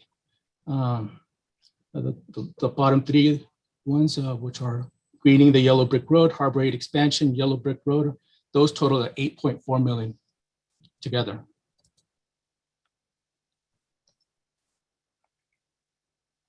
Okay, so from ARPA, as mentioned previously by LaShonda, we're setting aside $2 million for HVAC replacement or upgrades, one for the museum, Nevin Community Center, Recreation Center, and the main library.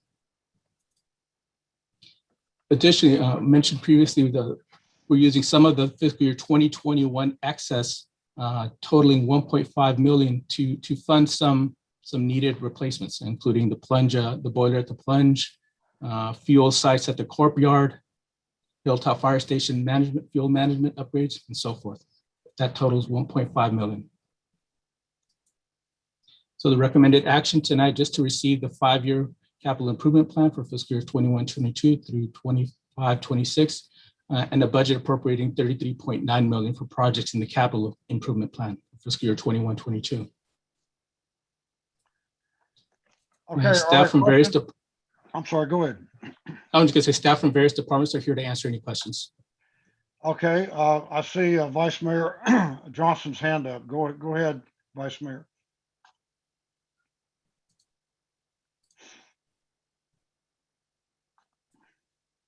You're muted.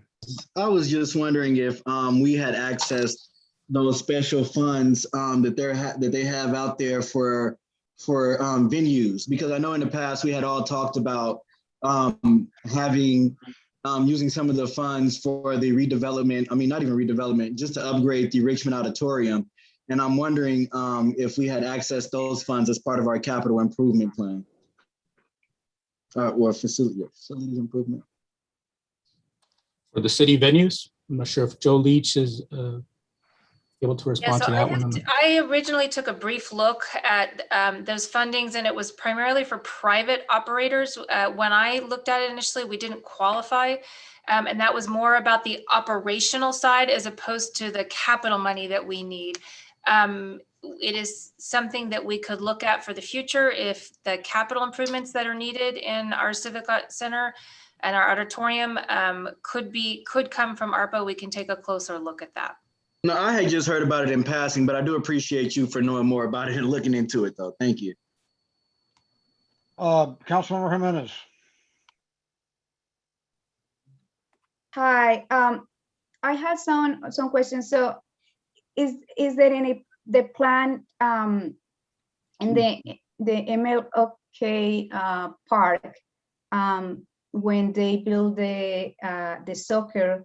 They also wanted to build the new center, the community center, and they haven't done it. So is that in the plan as well?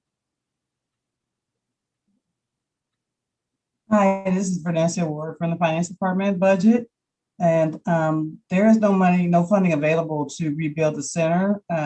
We do have the $250,000 for the turf field as a grant. And currently we do not have any funding for the center to rebuild it. Well, it will be important because that was kind of like a promise to the community there when they did that. So it's just promise that haven't been put in there. So it will be important to have that. And also, I know that you didn't put it here, but do you have any information about percentage of expenditure by city staff time in these capital improvements? I don't have the information. I'm sure somebody else has it, or is that something we can look and get back to you? I don't have that information. Can you repeat the question? This is Vernesia again. You would like to know how much of city staff time is spent towards projects? Yes. We could get you a report of what has been spent for the current fiscal year and also what's budgeted for next year. Okay, so so you mentioned in one case like Point Potrero Marine Terminal pavement rehabilitation. Quote, this project preserves existing pavement by applying slurry seals and asphalt overlays. This will be completed by city crews if available. Could you explain that? Does this imply that city crews cannot be used on other projects, or are we going to absorb that, or what is that? I think I can take that one. Good evening, council member, mayor, vice mayor. So city staff has the capability of doing what we call a mill and fill, where they can grind 2 inches of the existing asphalt and then put 2 inches of new asphalt back. I don't believe staff has the capability of doing microsurfacing, which is kind of a slurry type of product for maintaining asphalt that is in relatively good condition. So we'd go through an assessment process and determine who has the capability, whether it's staff or a private contractor, to deliver those improvements. Okay, could you, yeah. It would be great to know that, because I just want to make sure that we, as much as we can do, we do it with the staff and the crew that we have. And then another thing is on page 13, you mentioned a Fire Station 6 gender specific restroom and replace Station 6. So replace Station 6, 8 million, and Fire Station 6 gender specific restroom 600K. But is this 600K for a restaurant, and that is 1 year before the whole station will be rebuilt? Is that it possible that is a typo, or like, because you mentioned like we are doing this whole renovation and then the next year you are going to do the gender specific restaurant? So, and it's possible that the 600K is a typo in page 730. 70, yes. 7030. 730. So could you answer that for me? I'm sorry, what report are you looking at and which page? Trying to locate it. 73. So you mentioned that you want to do a replace station, 8 million. But then 1 year before the station is going to be rebuilt, you are adding 600,000 K for a restaurant.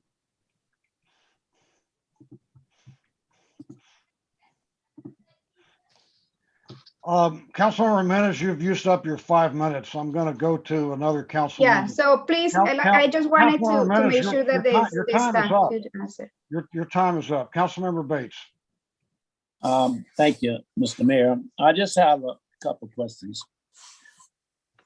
I guess one of the problems with longevity is that people, staff-wise and council members, don't recall promises and commitments several years ago. We worked with the school department and we demolished the recreation center with a nice gymnasium right there on Harbor, I guess Harbor Way. We had made a commitment that we were going to restore that. But apparently, maybe Tom, you and I are the only two to remember that.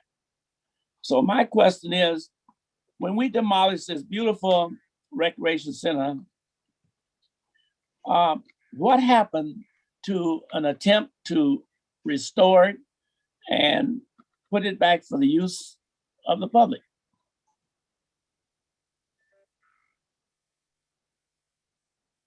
Like I expect nobody even know what I'm talking about. Councilmember Bates, if I could try to answer some of that question. I've been here for about 15 years, and I do remember when the MLK Center was demolished. I was looking to see if Yadar Bermudez, who does have some institutional knowledge and was here at that time, was available to answer also. But I do remember that the MLK Center was demolished as a result of vandalism, and I believe it was like a water main break. And so it was determined that it should be demolished. And we did that, and definitely when previous city manager Bill Lindsay was here, working with the Santa Fe and Coronado neighborhood councils and a number of other community stakeholders that are involved in the Nystrom United revitalization effort, there were lots of discussions and attempts to try and fundraise to raise enough funding to try and rebuild the MLK Center. We did even hire an architect to do some renderings. We had some community charrettes and to try and figure out what the space should look like for a new center. Although there was lots of attempts in the collaboration with the Richmond Community Foundation, the city was never able to raise sufficient funding to actually move forward with the rebuilding of that site. So there is still the space available there. Nothing has been built on the space where the MLK Center is currently located. But I can say that is not something that I know I have forgotten in terms of something that the city did tell the community that they really did want. There was a desire to rebuild that community center for that community. Any other questions, Councilmember Bates? No, that's it. But okay, we'll go to Councilmember Martinez. Unmute yourself, please. Yes. I want to go back to Councilmember Claudia Jimenez's question about the fire station. On page 13 or 748, if you have a copy of the printed version, we have fire station 66 Ginger specific restoration, 600,000 being spent in the year 22-23. And then the following year, we have 8 million being spent to replace fire station 66. So is the 600,000 a typo, or are we actually spending $600,000, which will be demolished the following year? And if so, is there any other solution other than spending 600,000?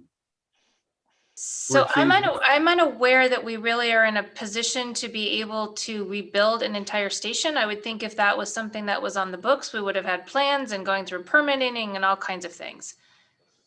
So what do you mean by replace station 66 for $8 million? It's an excellent question. This is on the unfunded list. Yes. Okay, so this is these are only requests? Correct. Yes. Okay, well, then, okay, so, all right, then, on the, okay, unfunded, I'll have more questions as soon as I get a better handle on the materials here. Councilor McLaughlin. Okay, thank you. I just have a few questions. I did briefly discuss this with the city manager, but I want to confirm with finance that there is funding in the capital improvement project budget for Booker T. Anderson, which had a fire last year, and to do the basic repairs to get it functioning again. Is that correct? Hi, this is Verdesia again from budget. I do not have a request in my possession for Booker T. Anderson. So I'm not sure. I guess we need to work with Joe from Public Works on that. we definitely need to get that up and running. I thought I saw in the, I don't have it, the huge, I have it up on my screen, the huge report, but I thought I saw several hundred, 450,000 or something for BTA, but I didn't know what specifically. And I asked the city manager if she thought that could be for bringing it back online to get it repaired enough. And she said she thought so, but that's why I'm confirming with planning. I'm sorry, with finance. So if it's not in there, I would like that. How can we get that in there, and how much would it cost to bring it back into functionality? Just for clarification, what's listed in the capital improvement plan for Booker T. Andrews, $450,000 for American with Disability Act improvements. I'm not sure if that covers, it's enough, or that's a completely separate project. I'm sure. That's where I'm wondering, is that enough to cover the damage by the fire? So I realize it's not in there right now, so that may be something that we want to bring back when we bring perhaps some more uses for ARPA funding. To maybe my request would be that finance figures out how much it would cost to repair the damage from the fire. And then some of us could bring that back. But I know my 5 minutes are clicking. So I also want to say, I remember Martin Luther King Center as well, and the promise to the community, and it had extreme water damage, had to be demolished. But I would also like that to be how much to build a new center. And we could perhaps think about how to get to that amount. So that would be a finance question for the future. And then Vice Mayor Johnson already brought this up, but the auditorium. And yes, we need operational improvements or operational costs so that we could utilize it more effectively. But also, I think there are some improvements. I know the sound system needs improvement, and maybe Vice Mayor Johnson, maybe you and I can work with staff to find out how much the cost would be to make some capital improvements so that we could have more musical groups and such, bring in money for the city by doing concerts at the auditorium. So what are the needs to upgrade the music system? Would the sound system would be a request from finance as well. Somebody want to answer that, or is that information you need to research? Definitely need to research, and we'll look into it and get back. Thank you. Okay. Other questions from council members? Councilor Martinez? Yeah, I was looking at,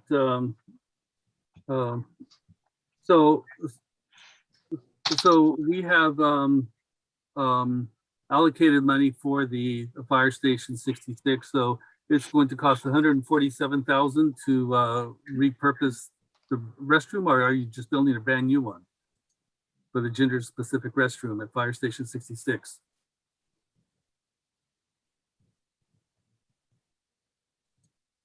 So 62 was allocated prior, and we're putting 85,000 extra into that. So my understanding is the restrooms need to be completely rebuilt, that there weren't gender specific restrooms, which didn't allow us to have female firefighters at that station for a while. And we've had to do porta potties and things. It's been outstanding for quite a number of years.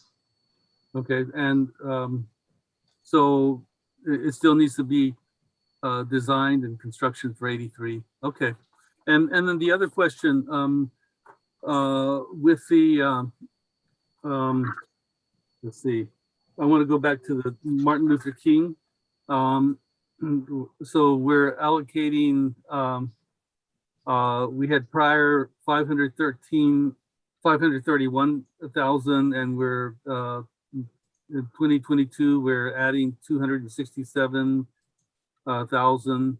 So what will that money be used for? Hello, this is Vanessa again. That is the balance. The demolition was paid for by insurance proceeds for the Martin Luther King Center, and that's just the balance of the money from the insurance proceeds. So basically, we're trying to find a way to get it designed and find some other funding to the center. Okay, so these are monies collected from the insurance, and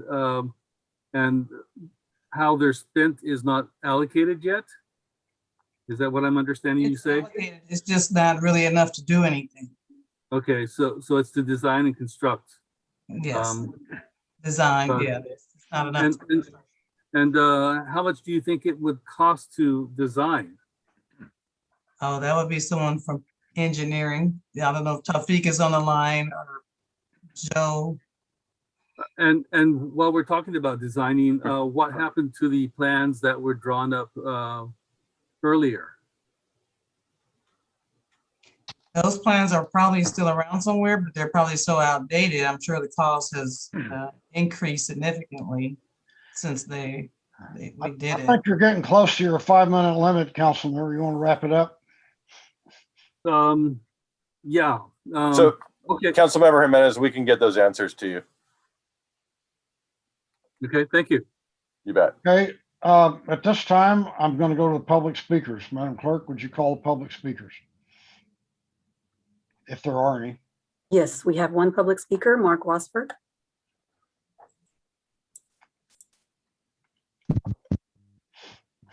Mark?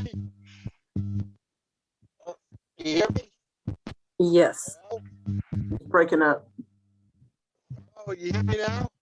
And no, you're still, your volume is really low. You're breaking up. Okay, hold on here. Fucking thing, man. This shit. You hear me now?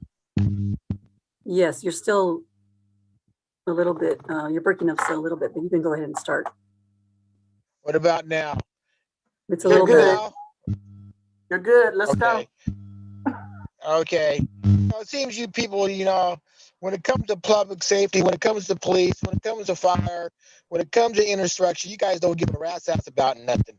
McLaughlin comes up with the stupid stuff, Green New Deal. She comes up with the task force. She comes up with all these other stuff that's going to cost money. And all this money you can spend on police, you can spend on fire, you can spend on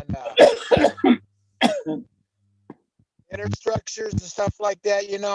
I mean, this is the most stupidest thing I ever seen in my entire life. You act like a bunch of children up there arguing, fighting, and don't even make sense. Especially that Claudia, I can't even understand the dumb words she's saying. She's talked about all this stuff about soccer fields and all this other stuff. I mean, I don't know what's wrong with you people. The bottom line is, people in Richmond, they want safety. They want to have the police. They want to have fire. They want to have infrastructure. They want to have their sewers controlled by East Bay Mud, not some private firm that's going to end up ripping them off. All right. Now, I propose a stimulus check for any homeowner in Richmond that's making less than $40,000. You make about $40,000 a year. You could get a stimulus check for a couple $1,000s.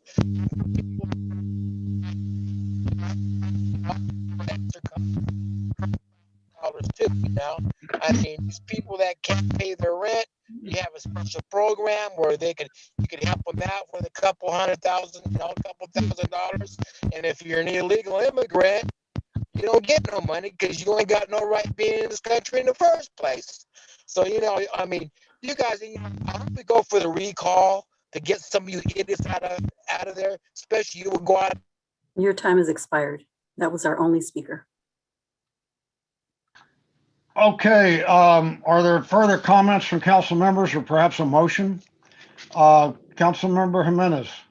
Yeah, I wanted to ask, how this is a 5-year plan. So could you tell me how much we are planning to spend each year of this plan, if possible? That amount is not currently available. Like I said, this is a 5-year plan, but we're currently only budgeting for the first year. There are estimates going out, but it really is going to depend on where we are on the project at the end of the, or closer to the end of the next fiscal year, how much we actually allocate in year 2 of the plan. So what is the year one? I'm sorry, can you repeat it to me? It's 2 different amounts. For the actual CIP plan is 33.9 million for the actual CIP funds. So, but I am asking how much you are allocating or you are planning to spend in year 1 or year 2? Year 1 is 33.9. Maybe I'm misunderstanding your question. So, and how much is the total of the CIP? It's 33.9. That's the CIP budget for fiscal year 21-22. Yeah, no, what I am asking is how much we are projecting from that money to be spent in this fiscal year 21-22. All of it.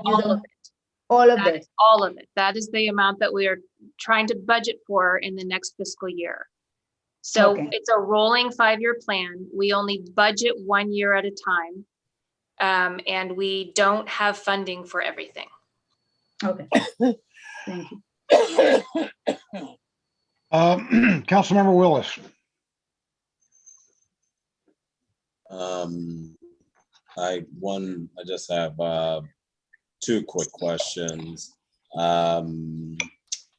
Will there be more fleshed out details available in the future of the allocation? And can there be like a quarter or mid-year report back on how what projects are being spent down and how much money was being spent? I know I just got feedback saying that. Yes. Yeah, so we could at mid-year, we could also do an update for the council regarding our spending to date at that point for CIP. We can add that into our regular mid-year update to the city council. Okay, well then I'll just make a motion to move the item. Okay, is there a second? I have a question, Mr. Mayor. Okay, we'll have time. We've still got time for questions. I just want to see if there's a second to the motion. I'll second it. Okay, second by McLaughlin. Okay, question. Go ahead, Councilmember Bates. We always talk about transparency.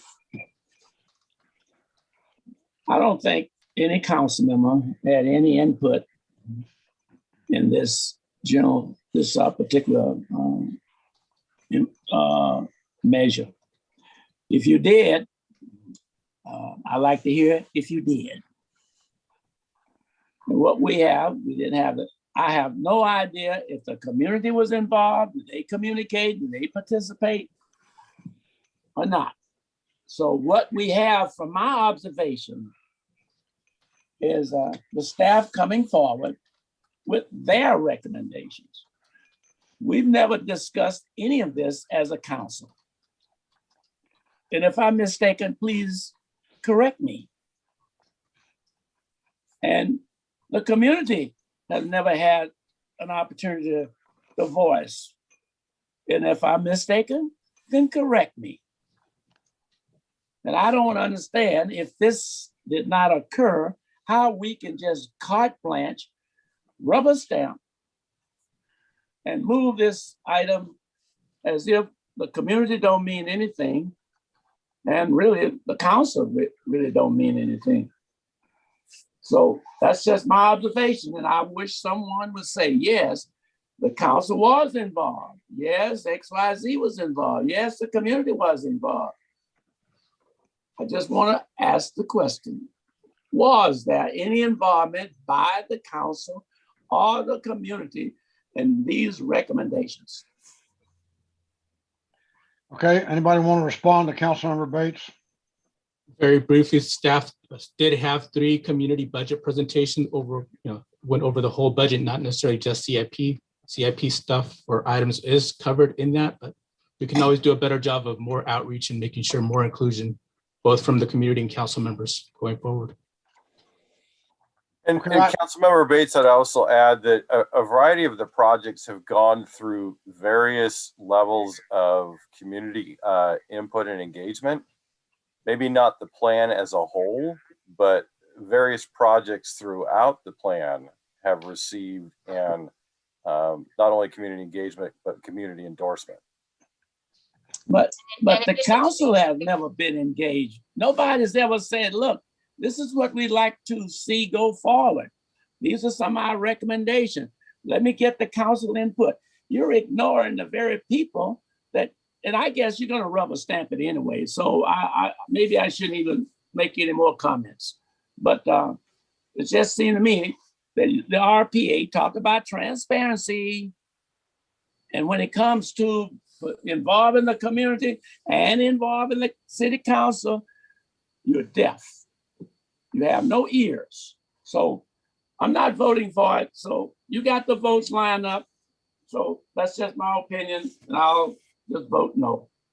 And Oh, so in okay, addition, go ahead, City in Manager. addition to what our Public Works Director had mentioned about various projects receiving different types of community input over time, because capital improvement projects do take so long to prepare for and to fund and to move forward. This is something that, again, it's a 5-year rolling plan.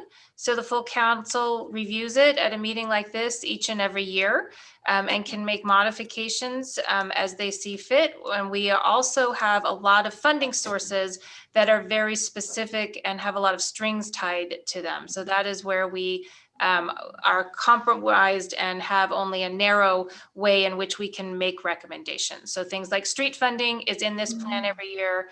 And trying to maintain our buildings is something that we've always tried to do and have never had enough funding for, which is why we try to take that longer 5-year look and receive council input each and every year and modify as we can find funding. Councilmember Willis.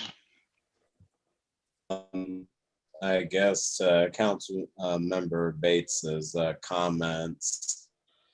Usually I look at these as a way for us to give input, but I'm wondering if there is a way, like even after approving this, is there ways that we can get more input from community and council members after the fact and seeing like what type of modifications we can make before major projects actually start to get underway. I mean, things like road repair and building maintenance seem like obvious ones, but for just some additional funding where we have more versatility in what we could do with it, is there a way to seek further input before anything major happens with the funding? We can think, so again, with individual projects, quite likely, yes. With the overall plan, in addition to what we're already doing every year with multiple community budget input sessions, we can think about that some more, and it won't be happening until we're able to fill some of our vacancies, that's for sure. Okay, I guess the final suggestion I would make is if, as this process moves along before anything major happens, if staff can, if within capacity, prioritize soliciting council feedback and any other community feedback about these capital improvement plans as they go forward. That's all. Thank you. Councilmember Jimenez. Yeah, thank you. I remember that Councilmember McLaughlin and I assisted to this presentation about the Richmond Local Road Safety Plan. And I wonder is like these will be some plans that I will come with some recommendation about some capital improvements that will need to happen as well. So are these proposals or are the proposal that the plan will come in with and for the local road safety plan are included in this 5-year plan? Is or is the I just wanted to know if you are thinking about including that recommendation in this plan. Thank you, Councilmember Jimenez. So once the local roads safety plan has been adopted by the council, then it would be incorporated into the CIP and seek funding to fund the respective projects. Okay, I had one question. There is $835,277 allocated for miscellaneous sidewalk repairs. Can somebody tell me what that's going for? Is it public sidewalks? Is it private sidewalks? Is it tree root damage? What is it? Yes, good evening, Mayor. Great question. It is for both accessible ramps and sidewalks that are trip hazards due to root damage and a variety of reasons. Okay. And it's not for private sidewalk? No. Okay. Nope. Public Okay, sidewalks only. so we have a motion. We do have a second. Madam Clerk, would you call the roll, please? Yes, and this is to to approve staff's recommendations for item F2 as presented. Is that correct? Yep, call the roll. Vote. All right, Councilmember Bates, No. Councilmember Jimenez, Yes. Vice Mayor Johnson, Yes. Councilmember Martinez, Yes. Councilmember McLaughlin, Yes. Councilmember Willis, I appreciate your check-in, Pam. Yes. and Mayor Butt. Yes. The motion passes with Councilmember Bates voting no. So that brings us to the end of our agenda, unless somebody has some other, some pressing business. I am inclined to adjourn this meeting. Mayor Butt, can you confirm that the council will be available for a special meeting on the 29th?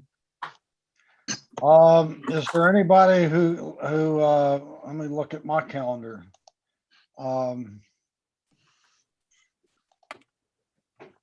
The 29th, that's next Tuesday. Next Tuesday, not this Tuesday, but the Okay. following Tuesday. Yeah, right. Is there anyone who cannot make that meeting? If so, speak now or forever hold your peace. And Mayor, I believe that there would need to be a special, closed session component to that meeting too, possibly. Of course. Okay, It's not possibly, it's definitely. okay, all right. Well, if Before we close, I just wanted to give a special shout out to the team over at KCRT, as well as the city clerk's team. Y'all, you guys are lovely. Love y'all. Thank you. Okay, going once, going twice. Thank you. We are adjourned. Thank you, everybody. Thank Other you. staff as well. Love y'all. Thank you.